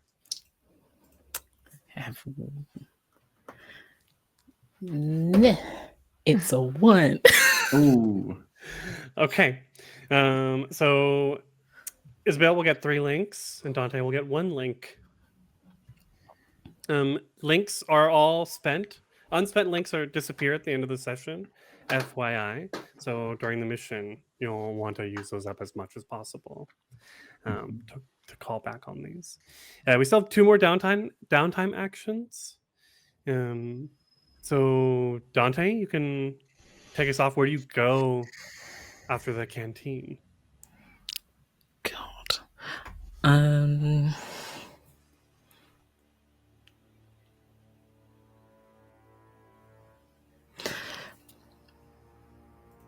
I think completely I might try to start a long-term project actually. So I think Dante, after that dreadful conversation, if that was a conversation, is, let me see, where can he go? Do you want to take some time to think about it? Yes, if I can. So we'll pop over to Pillar 7, but we see maybe like a look of determination on Dante's face after that encounter as they go off into the castle in search of something not yet defined. Pillar 7, are you still in the, what are we calling it? Like the war chambers? The mission room? You're muted.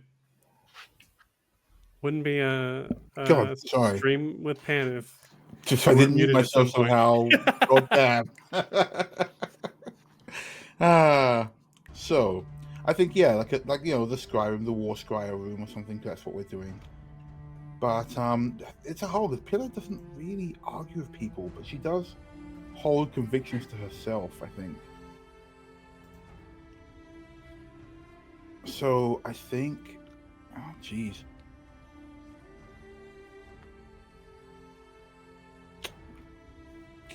Because so this all happens like consecutively, right? This all happened like. It could be happening at the same time. Could be happening one after the other, like as we saw with our. Yes, it feels like it was a disagreement, then they walk out. There's another disagreement. I'm like, would Pillar walk out into another disagreement? Like, as socially anxious as she is, would she be like, I'm gonna get on this?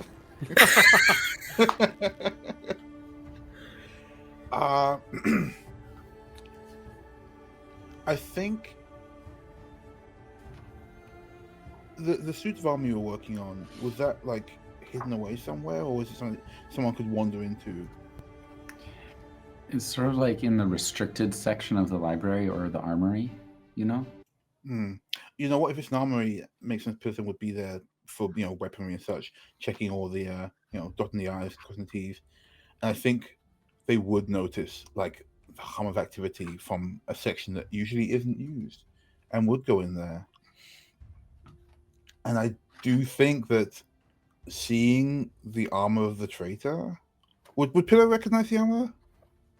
If you want to. Yeah, I mean, all she has really is these knightly tenets she's kind of given herself. Otherwise, she's just a husk of a person. So she's like, this is. So yeah, so she walks in and sees this armor being stood up, being worked on. She's like, this is near heresy.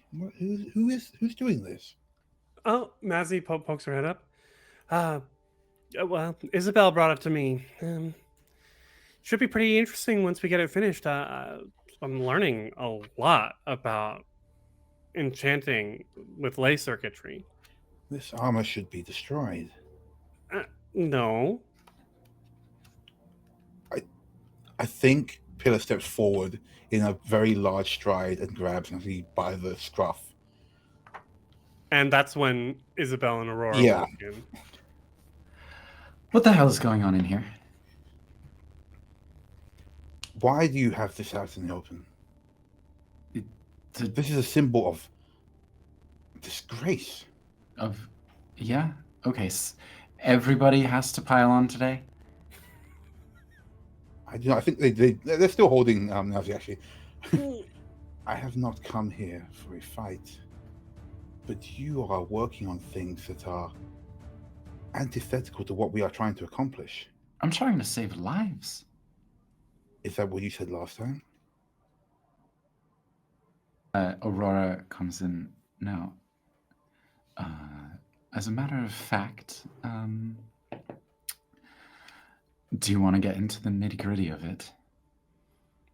Her purple eyes glowing in the dim room. I think Pillar, their jaw sets, but they remember their place. And an engine revs in the distance. Her jaw sets. She's about to speak, but she remembers her place. She is of the lowliest house, and like it or not, she's up against one of the higher houses. No. I would counsel against this, though.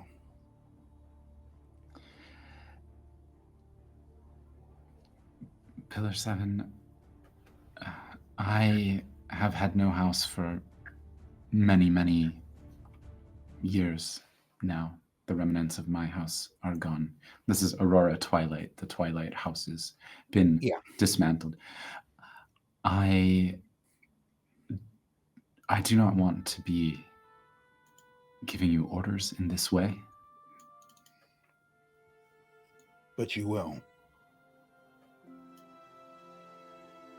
I will if I have to.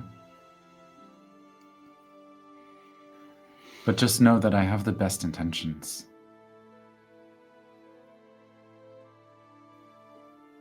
If they're going to be sending Tamara out with us again and again, it's only time before she falls. And if there's anything I can do, I'll do it. Tamara will not fall. I am here to see that does not happen.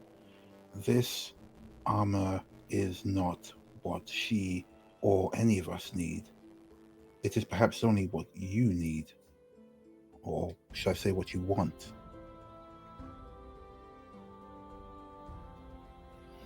It represents a critical failure of what we stand to achieve. This armor is a tool. If you have to talk about critical failures, tell it to me directly. Tell me that I am a failure. I think Pillar looks away. I do not have that right. I am also a tool, and thus I speak only of tools. And this tool will be our downfall, as it has been before. Tomorrow will be safe. We are here to keep her safe. I am here to keep her safe, all of you safe. I will give my life if it comes to that. But we do not need weaponry and armory, and you will forgive me of failure. Pillar, we're all tools. So let us all protect each other together.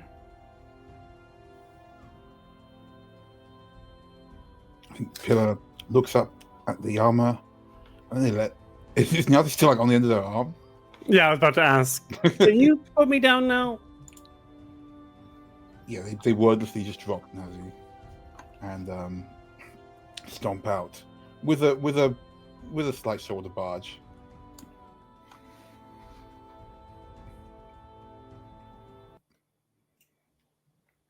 Okay.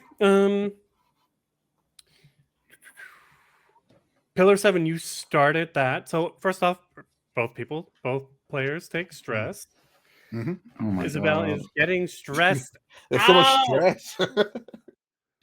Whew. It's a bad first day. Yeah. Pillar,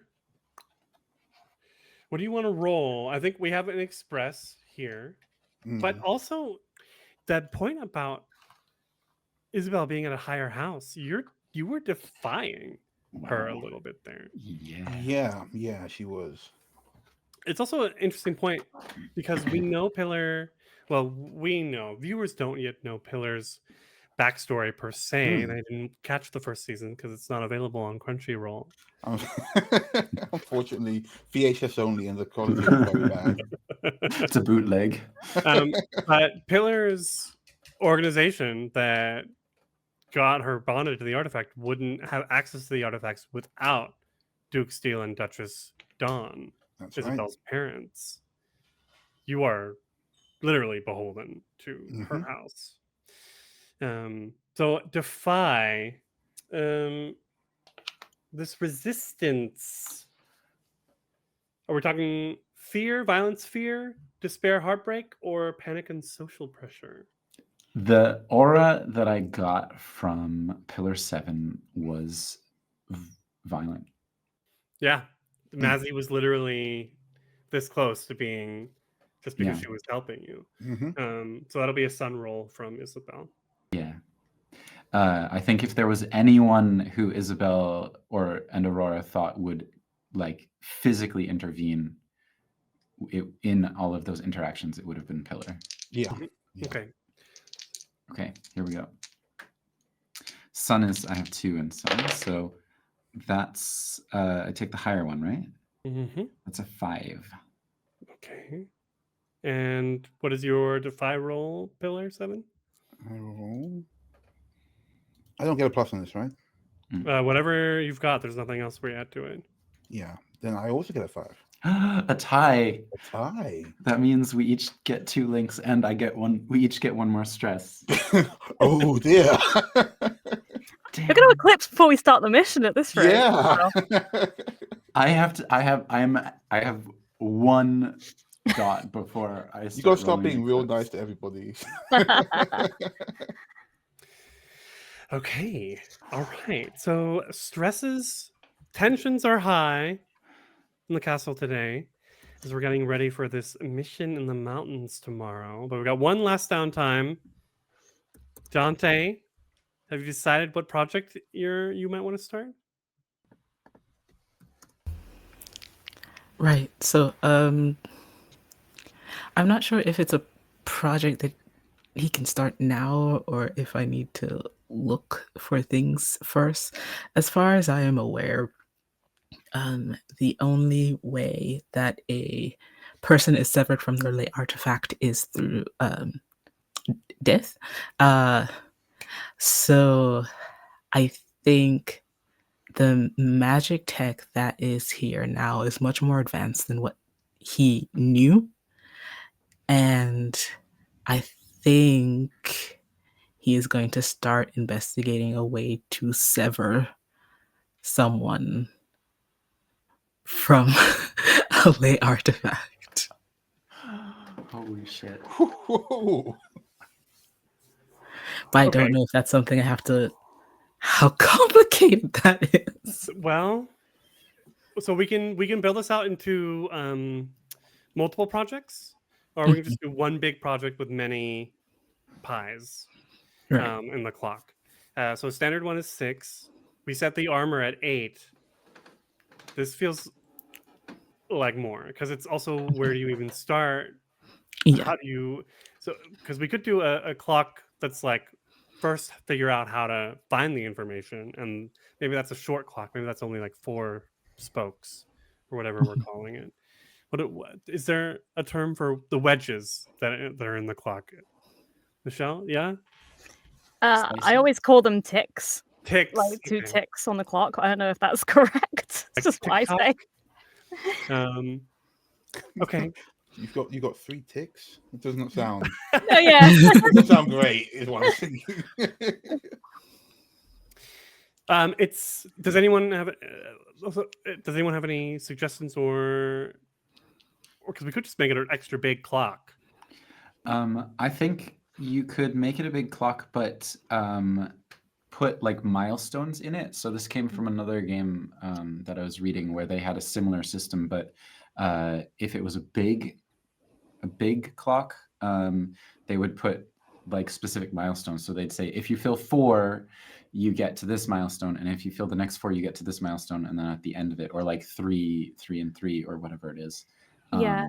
An alternative is you could split it up. So you could Mhm. say, oh, if you wanted to achieve this, you'd have to first manage this, then manage that, and then have Yeah. different, like, separate clocks, if that makes sense. Okay. So, like, first you'd have to find the secret knowledge, and then you would have to practice doing it, and then you would have to do the ritual, something like that, which are all separate clocks, one after the other. Oh, right. Practice what are you- doing it. What are you thinking? In terms of the clocks, Mhm.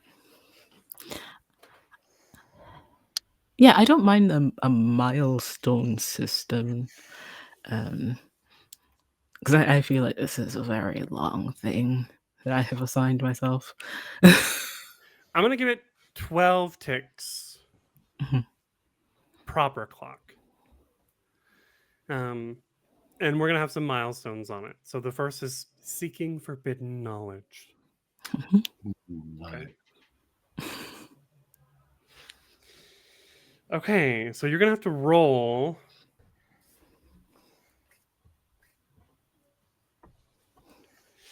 Uh, 9, 10, 11, 12. Yeah. So the first step is trying to figure out where, how, why. Right. What do you Mhm. wanna? What are we gonna roll for that?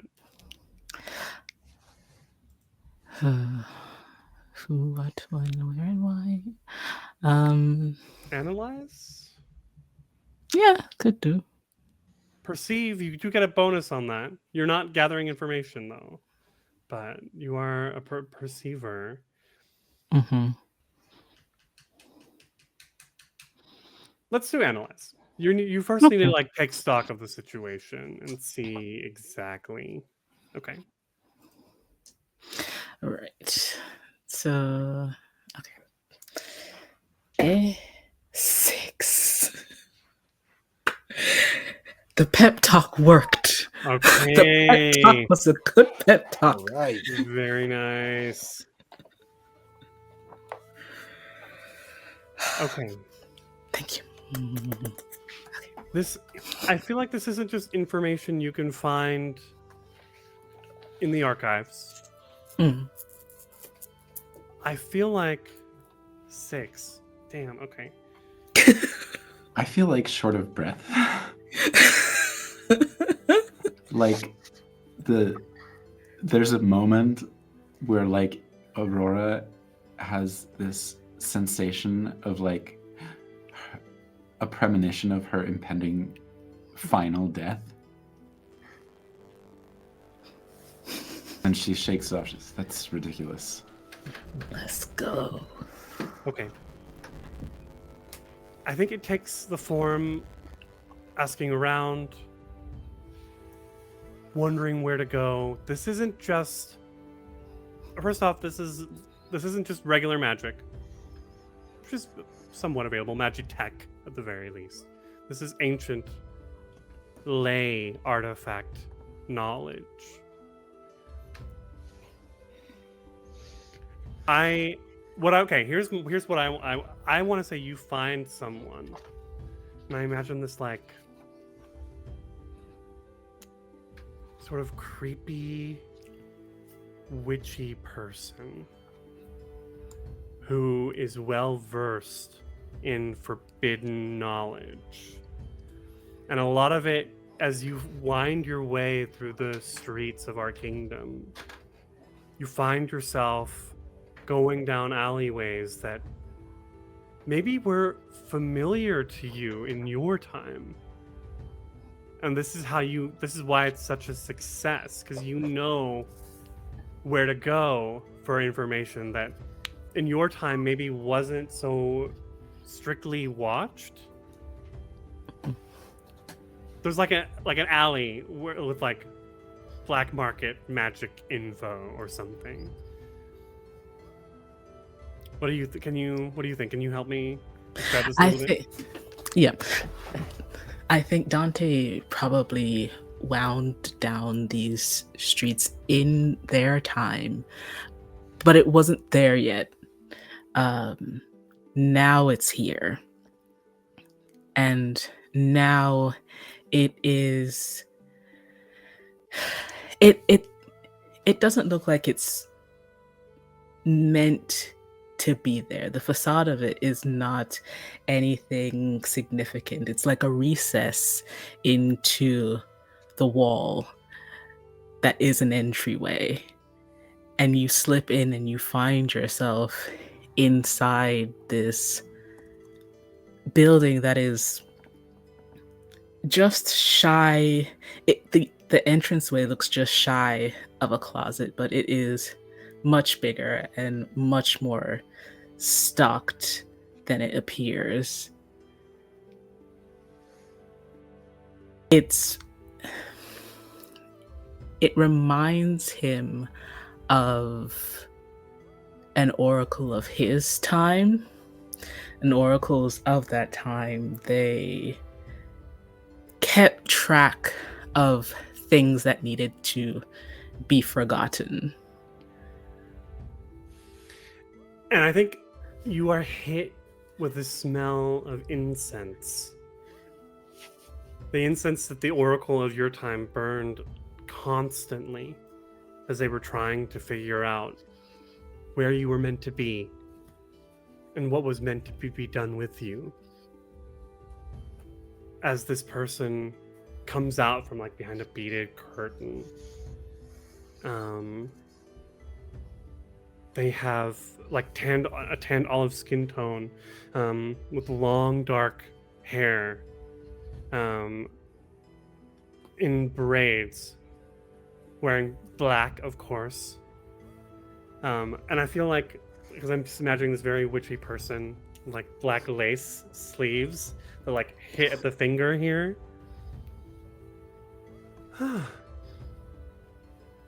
You, the one out of time, the one who has traveled so far. You know me. Most do, who keep track of what the Ley-Knights are up to. You can see their piercing eyes through the gloom of this chamber, incense haze filling up the space. They go and light a candle on the counter, and you can see the tables are filled with books and bottles and filled with strange fluids, metal bowls filled with strange herbs and stones and gems covering every surface here. You seek something. I do. And I And feel what like would I've been here before, so this might be where it is. Deja vu is often a strong indicator of that you are fated to be here.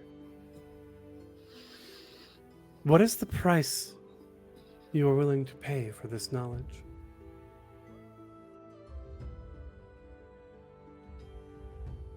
The smile drifts away from his face.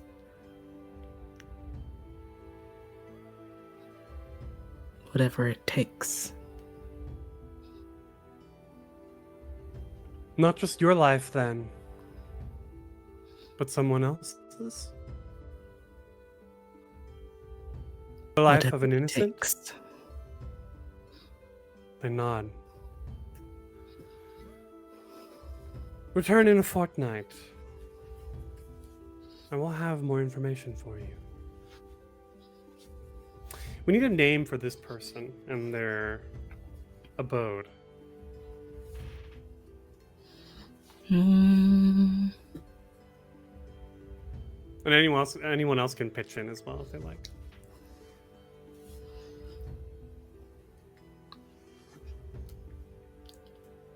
Adrena? Adrena.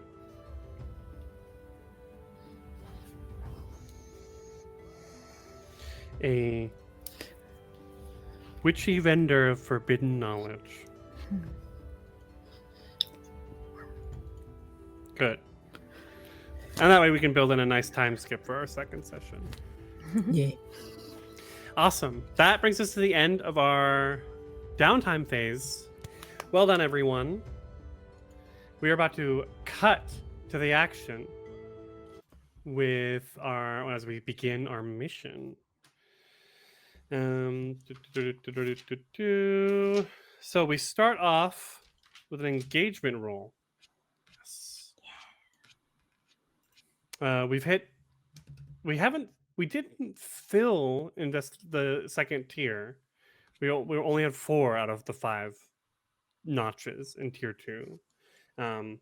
But because we're doing a tier 1 mission, hunting, you'll still get the +1 die for this engagement roll. This one roll will let us know how things are going and jumps past all the TT setup, planning, and lead in. So the number of dice used for the engagement roll depends on the circumstance. There's always hope. Protagonists start with 1 die. Is the mission particularly heroic or noble? No. Does it reflect the worst parts of the protagonists? No. Is it following through on details from the investigation? Yes. We are in the mountains. We're worried about avalanches. Take an extra die. Sweet. Does this mission determine the fate of a friend? No. Are troubles from their mundane lives getting in the way of this mission? I think yes. There's some stress. There's a lot of stress. Some stress. Okay, we're going to remove... Okay, is it directly, like, there's like a significant distrust, I guess, currently? Yeah, between a lot of us. So we're going to take away a die. Just me. Yeah, it's everyone versus you, actually. Oh, yeah. You should bless us. That's true. But no, that's it. So we get 1 die on this engagement roll. No. I'm going to ask Isabel to make this fortune roll Oh my god. because Okay, you are the source of stress today. here we go.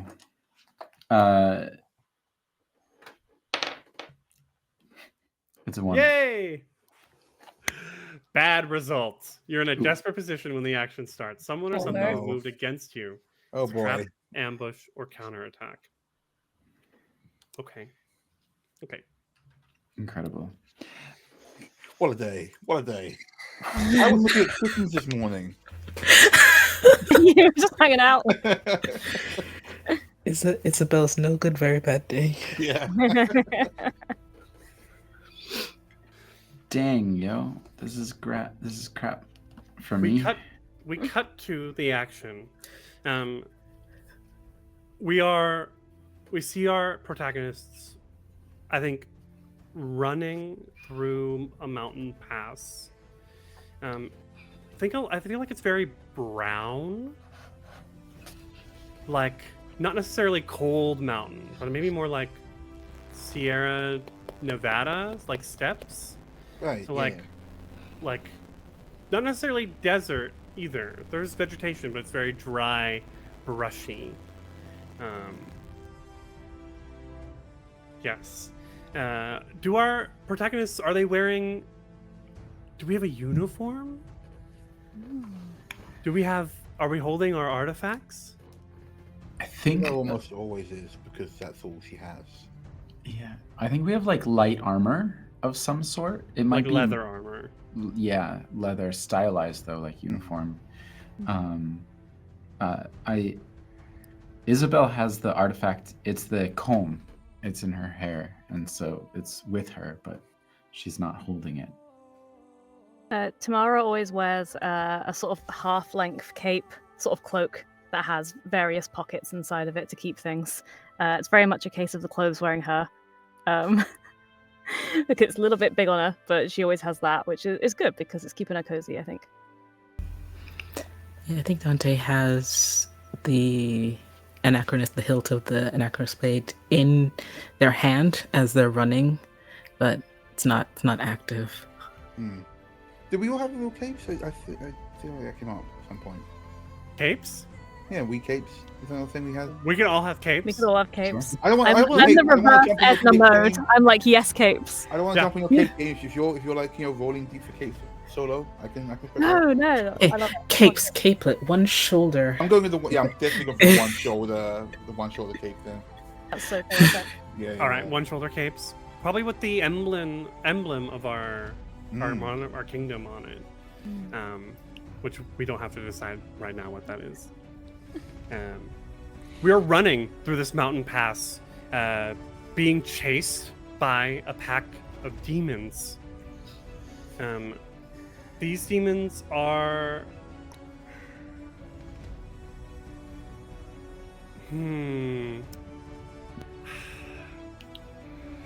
Do we? I'm trying to remember. I'm gonna ask this. With our lines, so I kind of want to make them like animals, but I know one of our lines is no harm to animals. Let me double check. Yeah, I feel like like giant monster dogs with 6 legs. Is everyone okay with that? Yeah. Yeah, I'm fine with like monstrous creatures. Yeah, not like an actual dog, but just like Right. a weird one with lots of teeth. Like wolves. Like I was thinking, like, or it's a mountain, like mountain lions.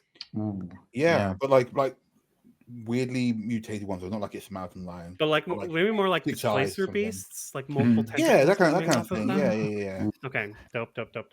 I think. And for sorry, I was just gonna say the one thing I got an idea of when we were talking about this is what if you just told like one of the early bad AI generators to do a mountain lion, and it just like made it. You can tell it's a mountain lion, kinda, but it's definitely not a mountain lion. Yeah, absolutely. So it's got this like golden tawny fur, but on one hand you can see the claws are like weirdly mixed together.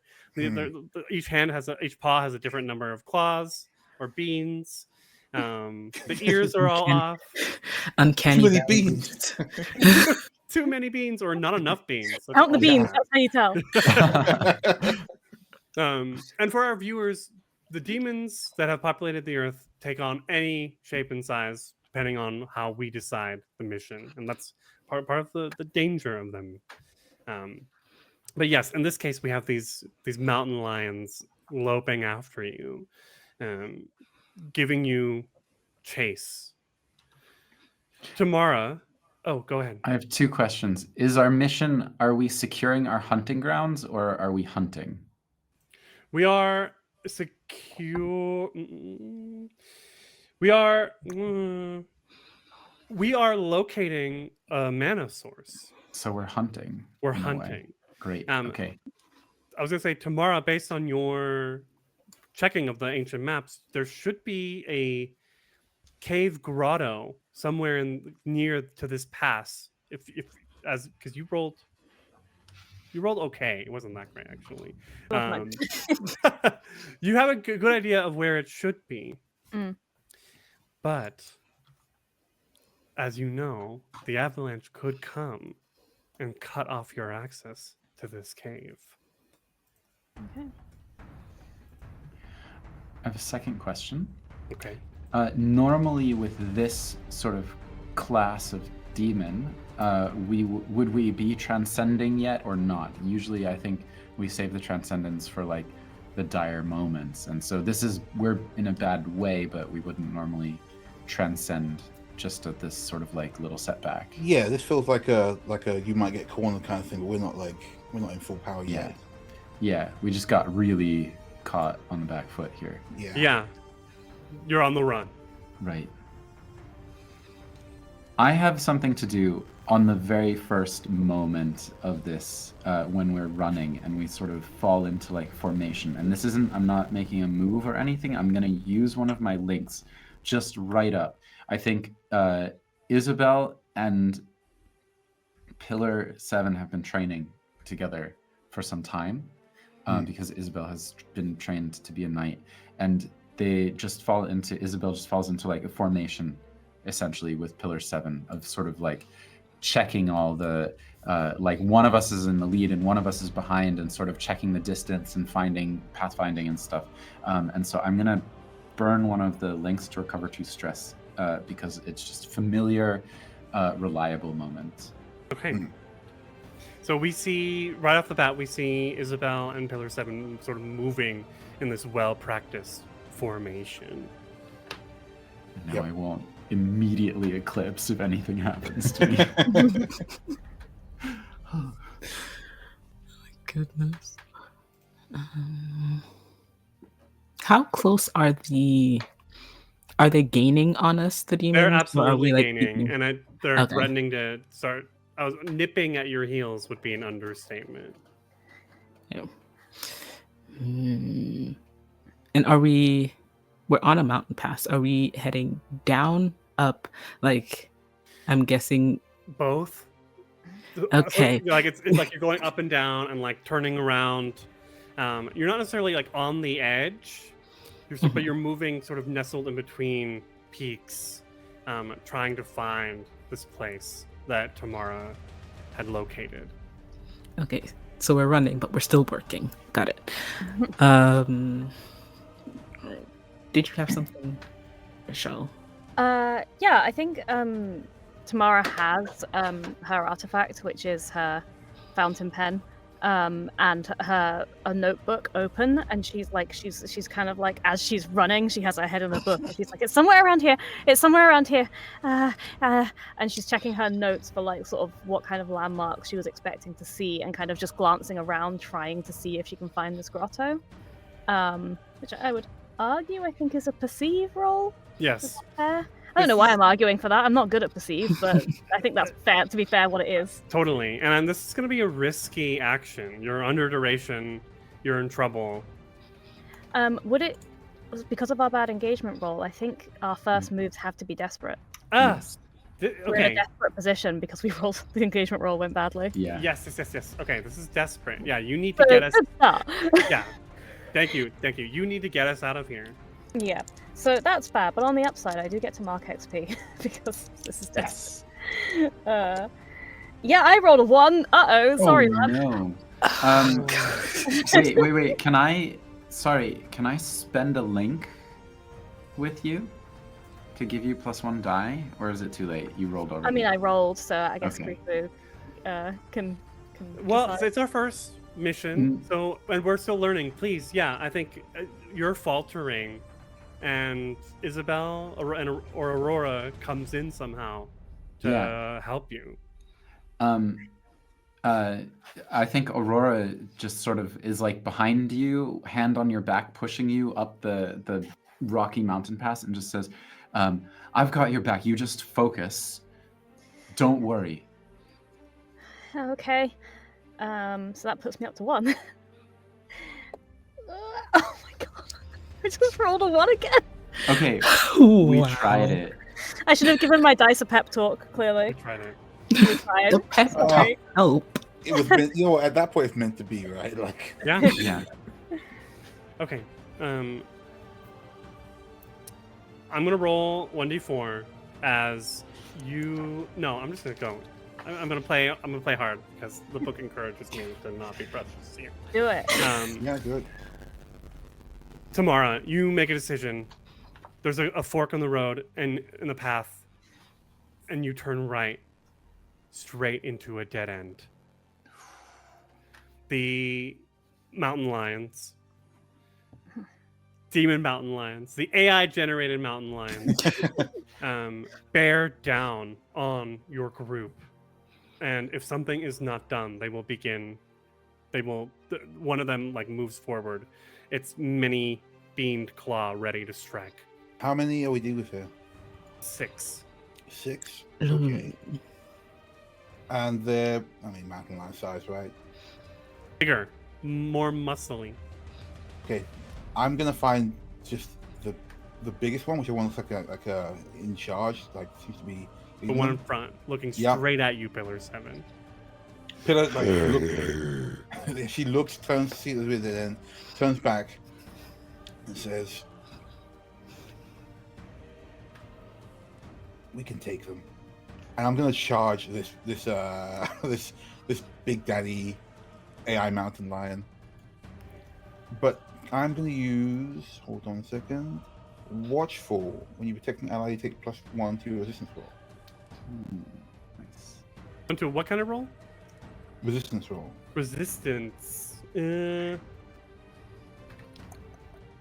Would this be resisting? I'm kind of throwing myself at these things to let the others get away, basically. So protect an ally. Sorry, hello, rules lawyer here. Hello. Protect an ally is a specific move where if someone's about to take a consequence or take harm, you can say no, I'm protecting, and like jump in front and take it instead. Oh. So if you do if I was being attacked, you could say I no. have to wait for you to get attacked in that case. And then you could roll resistance to avoid either of us getting hurt, kind of thing. That's what the protect is. Right. Okay. So it's like a specific move when someone else is having a consequence. Okay. Rather than a move. Okay. Then we'll say the mountain lion is moving in and coming straight for you, Tamara. Uh-oh. And that's when Pillar 7 steps in. So roll Sun, because that's resisting consequences from violence and fear. Okay, you know what? I don't trust my online roller. I'm going to use an actual dice. Smart. Hope they're more friendly than mine are today. Yeah, like my roll has been kind of being funny today. So, so I get +1 for my resistance roll, and where is the other one? When you gather info to anticipate possible threats in the current situation, you gain another +1 effect level. Now that was what we were doing back when we were analyzing, right? Sorry, say that again? When you gather info to anticipate possible threats in the current situation, you gain +1 effect level. And that's what we were doing before, looking at the mountain pass, seeing where it might be like, choke points or whatever. So I've got +1 dice, and I got +1 to effect level. Can I get a quick on what effect level means? I think the result goes up 1. But this is resistance roll, so you're just trying to take less stress at the moment. All right. Well, let's roll Or first. harm. Or harm. That's a. Wait, hold on. Oh, I get to roll. So that's 8. 8. No, you just take what the highest result is on the die. Oh, then 5. 5. Okay. Do I still get the +1 effect level, or I'm sorry, that confused me, the effect level thing. I'm also totally confused. So effect level.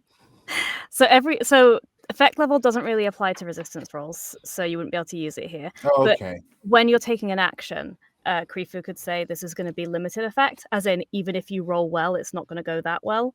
Or this could be great effect, as like this is something you should be able to do easily, so even on a bad roll, it will probably still work. Krifu, it's on page 42 if you wanted to read it. But there's effect levels are a thing that you can set when we're doing something especially challenging or easy. Yes. So every roll has a risk, which is risky or desperate, and an effect, which is standard, limited, or great. But resistance rolls, it wouldn't really apply. Okay. All right. And I'm getting in there anyway. But so a 5 is good though, because it means you take only one stress. 1 stress from resisting this. Yeah, you would Cool. succeed and take 1 stress. All right, great. Yeah, so Absolute gets in there, lets this thing bite down her arm as she starts to wrestle it down.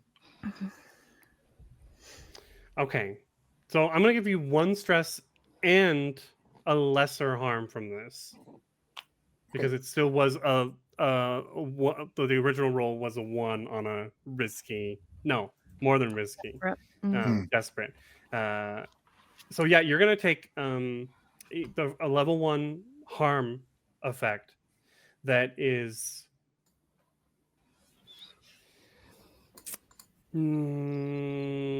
raked.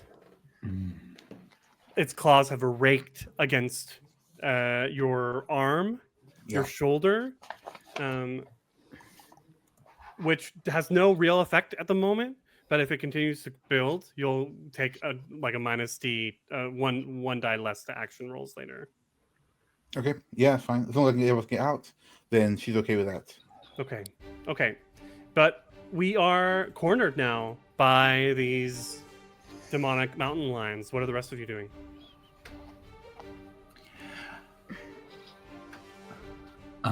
I'm going to turn to Dante and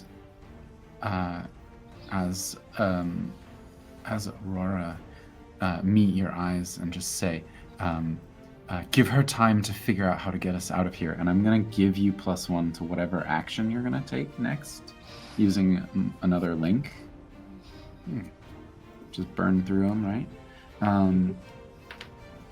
And then I want to step up and try to just fight the mountain lions. Okay, make a, I think, defy. Unless there's an actual attack action I'm missing somewhere. No. Muster your courage and face opposition head on. It's defy. Okay.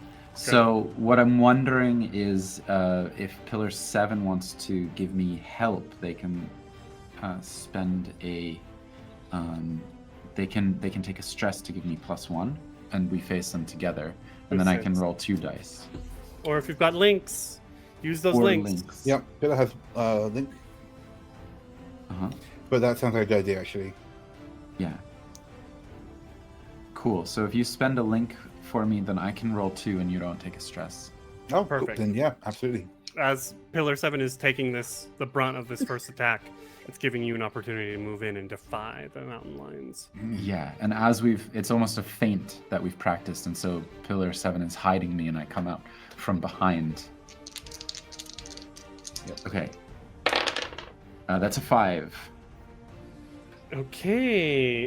This is still. I'm gonna say we're still in desperate mode. But so there's a consequence. Great. It's enough, but not enough to drive them. Like as you move in, a few of them move towards you. So that you've split the pack essentially now. 3 of them are focusing on Pillar 7 and Tamara, and 3 of them are looking directly towards you, Isabel. Dante, you're at the back of the group now. God. 3 of them are looking at Tamara, you said. And Pillar 7. Tamara and Pillar 7 and Isabel. Yes. Okay.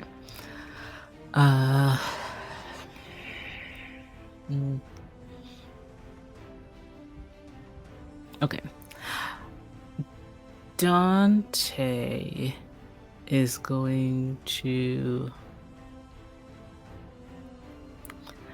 I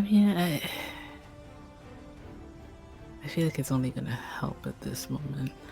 I know we don't need to transcend at this time, but I'm going to. Yeah. We're not doing great. I don't think it's a bad. No, this is. Yeah. You've been cornered. People are, but there's a real threat of severe harm happening here. We're outnumbered. We're cornered. Yeah. Fair enough. So,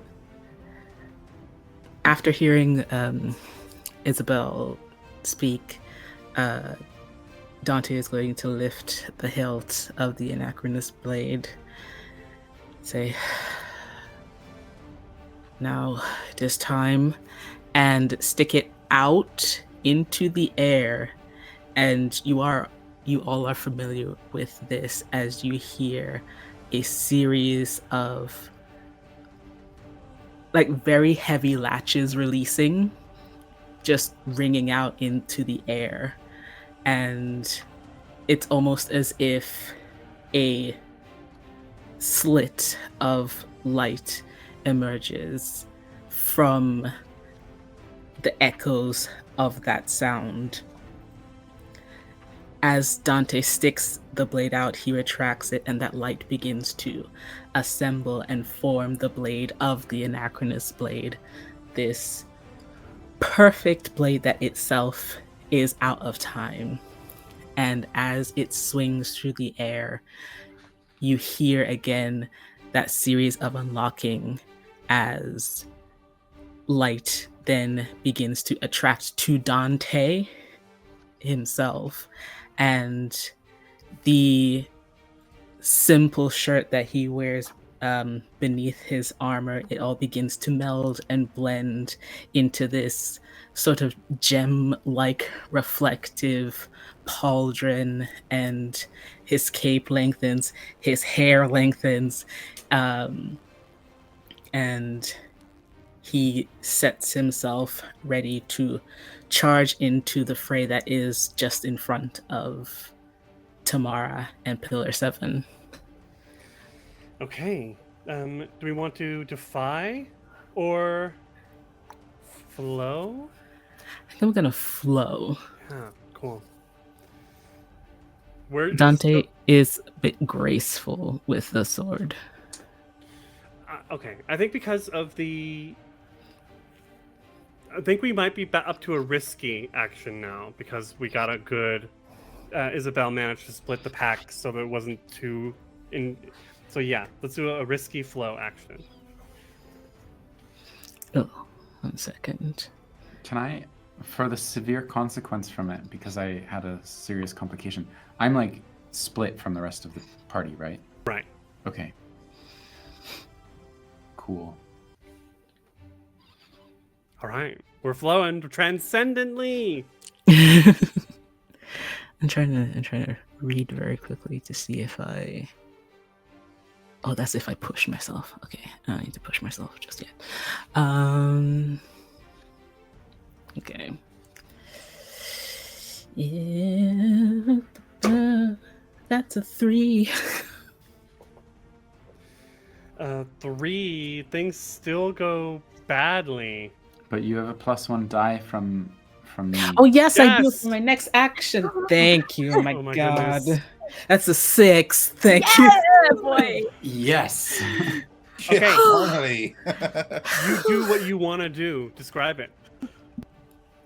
Okay. Dante, he enters into this flow state where you barely see the ripple of his cape move as he passes by you. It's so quick, and all of a sudden they are there in front of you, Tamara. The look that Dante gives you is one of complete neutrality. It is not pleased or displeased, but he only glances at you for a moment before the sword raises, and you watch as it cuts through the face of one of these creatures and then slits down its entire body. And as anywhere the sword touches begins to age and turn to dust. What? You only threw that to one of the 3 Yes. demons that are on that side with Pillar and Tamara, before the other 2 turn tail and begin running, fleeing from your might. However, Isabel is separated with 3 bearing down on her. Tamara, what do you want to do? So I want to, forgive me, I'm just checking how I do it mechanically. What I want to do is I want to take a moment and I'm like looking at the three that are bearing down on Isabel. I've just watched Pillar 7 and Dante like dispatch or like fight a couple of them, and I've kind of noticed where their blind spots are, like where their eyes are and where they can't see where you're coming from.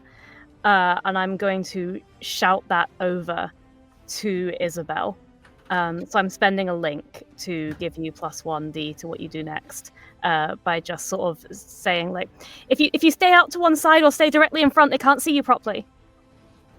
Okay, Awesome. Isabel, they're bearing down on you. Their sharp claws raking at the air in front of you. Yeah. I will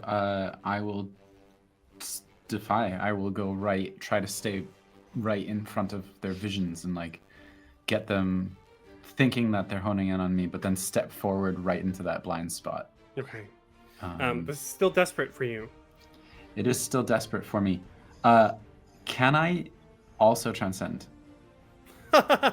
Yes. Yeah. You can't have Something just party. one magical girl transformation. Not at all. Isabel focuses, just does this sort of meditative, like with the sword, like readying themselves, reaches their hand up and pulls the comb out of their hair.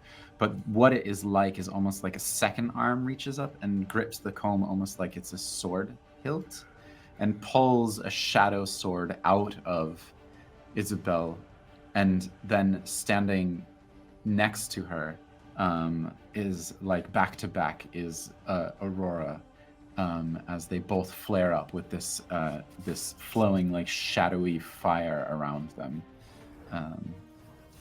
as Aurora comes into the world. Okay. So defy with transcendently, but with an extra die from Tamara's aid. Yes. So I don't have any. It's just 2 dice because I don't have any dots in the defy, like in the transcendent part of it. That face. All right, here we go. Oh, I thought you were rolling it with bad face. It's not great anyway. Oh, It's a 3. Okay. I think I'm still desperate. Yes. You are going to suffer severe harm as you Yes. move forward. And severe harm puts us straight at 2, I think. 2. Yeah. So we're going to say bleeding. I want to spend another link to have Isabel ignore 1 harm tag. I don't know if that means ignore the harm completely or knock it down 1. Just knock it down 1. It'll but knock it that's good. down. To knock it To- down. Mhm. What do we want to... Torn. Torn. Yep. One of your... I think Isabel, sorry, not Isabel, Tamara runs forward in a panic and just with the pen that she's still holding in her hand, it's just like, no! And stabs it into the one that's coming at Isabel, which is just enough to surprise it enough that it does a bit less damage. Okay. Nice. We jumped to Pillar 7. What do you want to do? I guess we're all transcending. No, I don't think Pillar will actually. I think she's more cautious, like preserving energy. So she's got this one big one, and there's one other one, but we already dispatched the last one. Is that right? There's still 3 in front of bearing down on Isabel. And Tamara's managed to stab the one that had just struck out at her. The other 3 that were on you guys have run off. When Oh, we're, the when biggest we're one? Okay, cool, great. sorry, when we're transcended, we have more effect on sort of like mortal foes as opposed to the supernatural. So just to... Plus, you've got armor. Yes, Yeah. I do. I didn't use it yet. Okay. Cool. Then yeah, she's just gonna rush. Since our 3 are out of the way, she'll look over to say, "Good work," and then rush down on these last AI baddies with Isabel. I'm just gonna. My main focus here, or Pillar's main focus here, is to create openings for Isabel. Okay. Let's go with It's like a flow or something. Huh? Yeah, flow. Flow sounds good. Okay. If I'm using no, it doesn't work with it.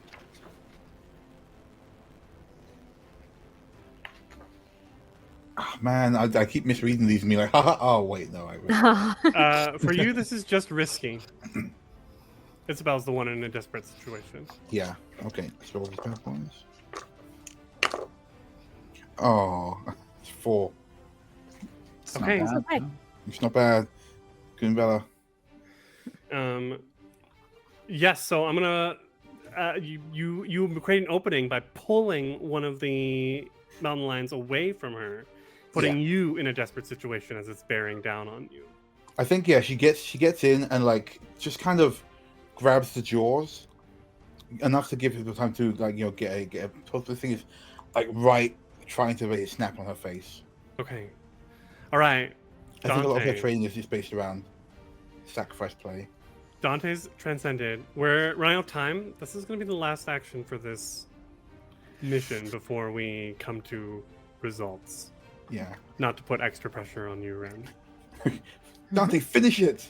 Okay. Finish Anyone- him all off in one blow. If anyone's got links to spend, Yes. Oh yeah. Wait, did I get one already? I do. I can throw +1 to Dante. okay. Absolutely. Can you so that's stack plus- those? I don't see why not. Okay, then I can sure. double I check. also put one. Links. Yeah. Okay. Is Pillar 7 transcended? No, she No. Okay. It doesn't say anything about not stacking it. Great. So I'll flow again. Yes. Let's go With- flow. I Two think extra Aurora, links. Okay, good. Yeah, Aurora steps in with that transcendence and like assists with whatever time stuff is going on for Dante. What? I rolled 3 4s. Ooh, cool. Okay. Wow, nice. Oh my god. I'm very confused. All right, you're going to suffer harm from this. But not just one harm. So, yeah, as you move in to drive off the mountain lions, they manage to get one last scratch in.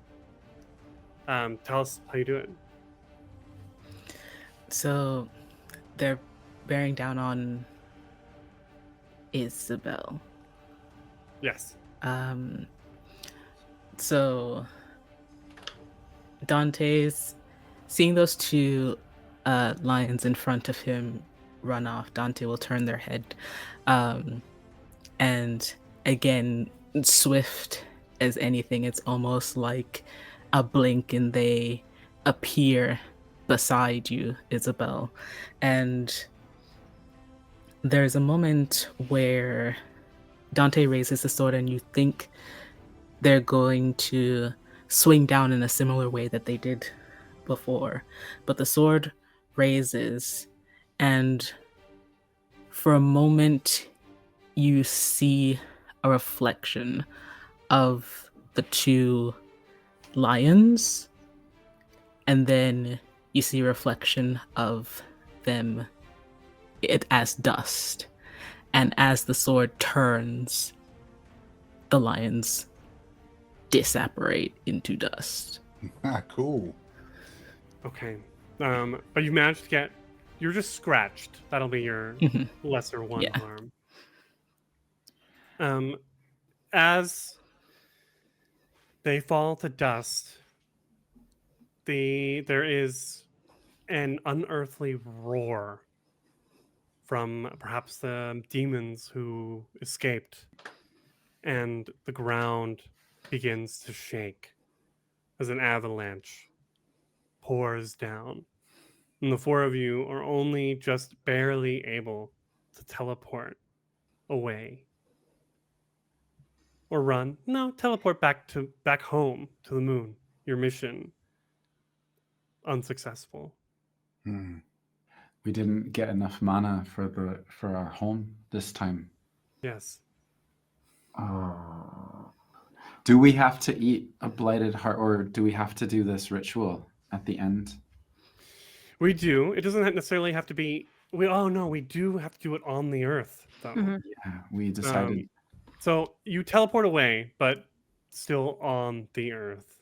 Not necessarily having enough mana to return to the moon right away. You'll have to. Maybe we go to like what we know is a sacred space, a grass meadow cliff overlooking like again, not a desert per se, but like these steps with this blue purple sky from the setting sun.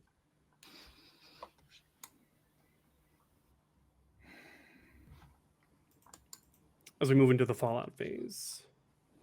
Hmm.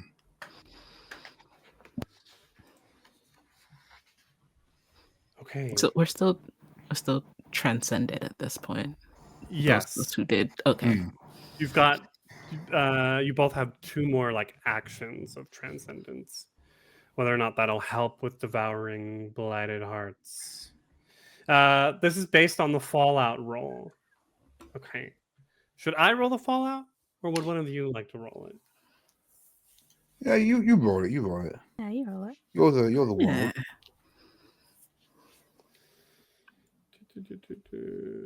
Fallout. Can I make a suggestion for where we've come to, actually? Please. A sacred place. So we're on this cliffside, and what's sacred to our kingdom, one of the things is ambition. So I think actually the view isn't of beautiful nature, it's of a city that was once a capital city. And there's these sprawling skyscrapers built by banks Oh, it's and like Dubai corporations. or something. Yeah, Hmm. they've broken down and nature's reclaiming them, but there's these Hmm. monuments to ambition that the cliff overlooks. And that's what makes it sacred to our Yeah. Oh, I kingdom. like it. Hmm. And it's just got just enough energy that we can get home Mm, there, but there's nothing left to take with us. yeah. Okay, the director will roll dice equal to the current investigation tier.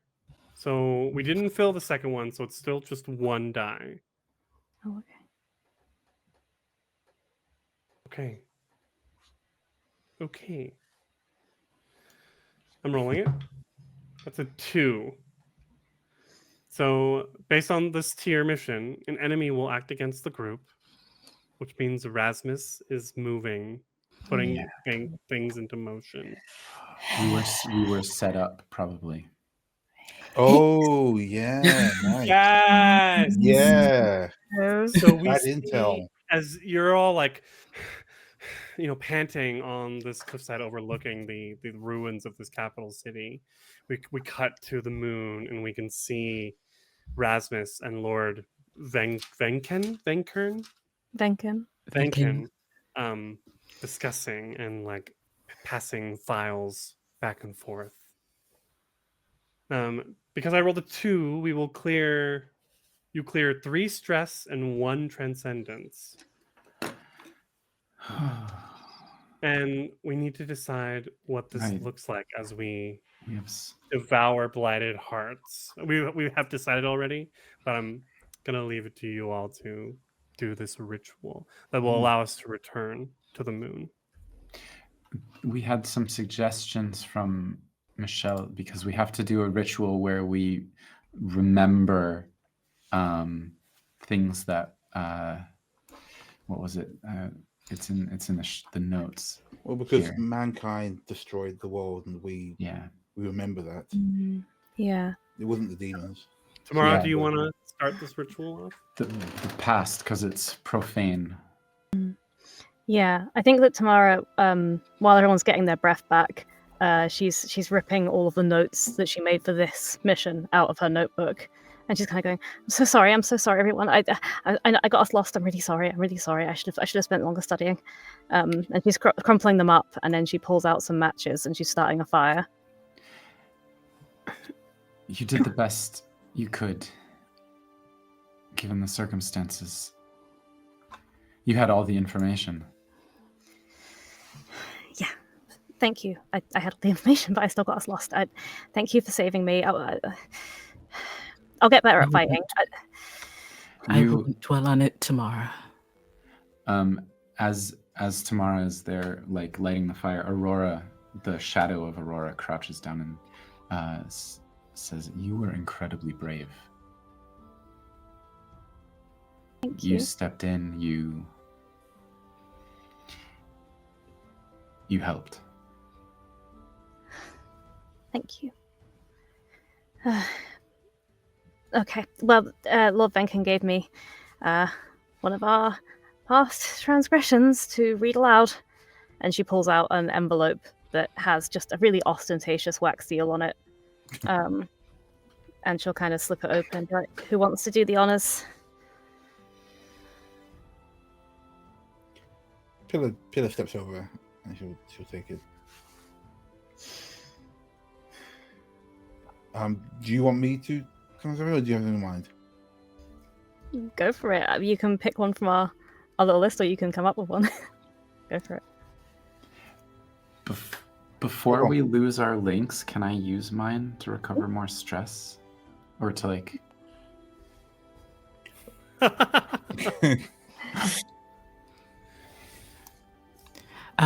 Yeah, I have a link to you, and I have one, so it's me or you can recover 2 stress. So Yeah. You can use links on yourself to recover stress as well? Yes. Or is it okay? You or a linked protagonist recover 2 stress. Or if you want to recover stress, do you want to do the reading then? Yeah. But it could also just be being in this space allows you to I mean, how many links do you have left? I have 2 links, so I could, and then we recovered 2 stress, so I could recover the other 2 stress and get back to 0. Okay. It's in this space, and Isabel turns, the transcendence goes down. Isabel puts her hair away and turns to everyone and says, "I think we had some difficult conversations today and a stressful mission that didn't turn out the way it meant, but at least look where we are." And she gestures out to this sunset, which we don't get at home. Even though we have this burden, we also have the privilege to be some of the only people here. And I know we're trying to find a way forward, but we can share this together.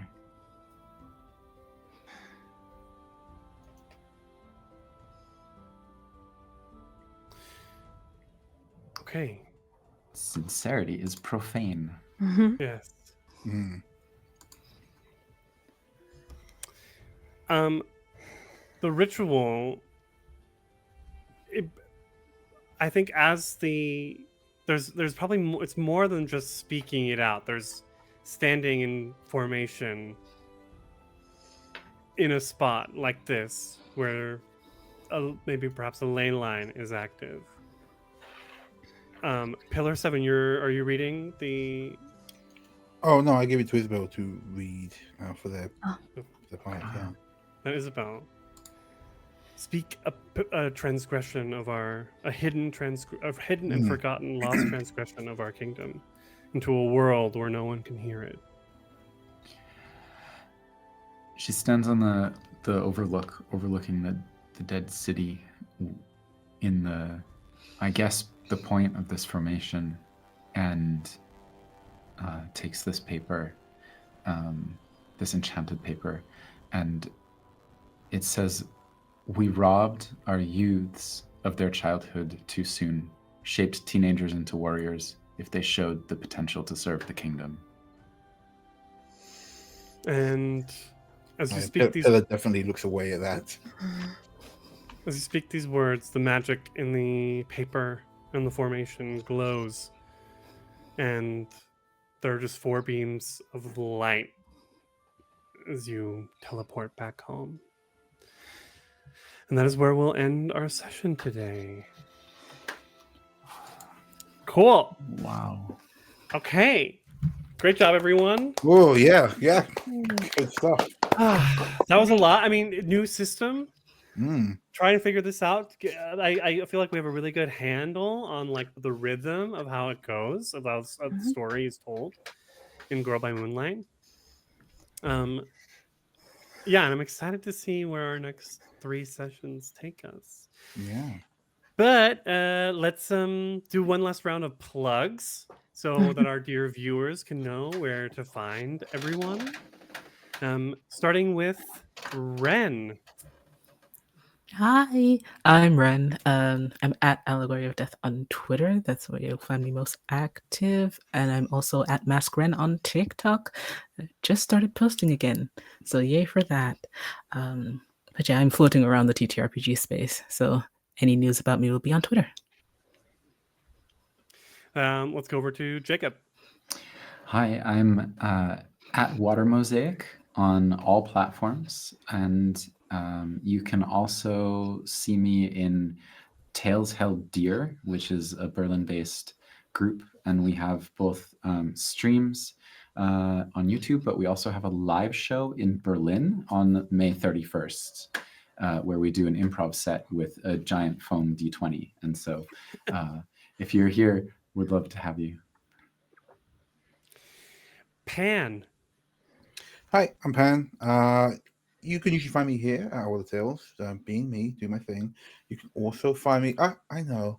You can also find me on most socials as StellarEncore. That's StellarEncore. You can catch me. I've just rejoined Cosmopunk. I'm currently running a session there, so you can catch me there. And you can also find me on the upcoming Cyberpunk storyline. But again, this will all be on my Twitter mainly. Check it out there. That's where I am. Thanks for watching. Cool. And Michelle. Hi everyone, I am Michelle Kelly. I'm an actor, voice actor, singer, and stressed out, frazzled friend just trying to do her best. You can find me on Twitter and Instagram and probably some other places at MichelleCopter. And I'm always popping up on different streams and channels, so follow me to find out where you can see me next. And I've been your director and host this evening. You can find me on the socials at Crifu Bernal specifically. Yeah, and we'll see what happens next week in the Knights by Leylight storyline. Thank you, everyone, and have a good night. Good night. Everyone. Bye.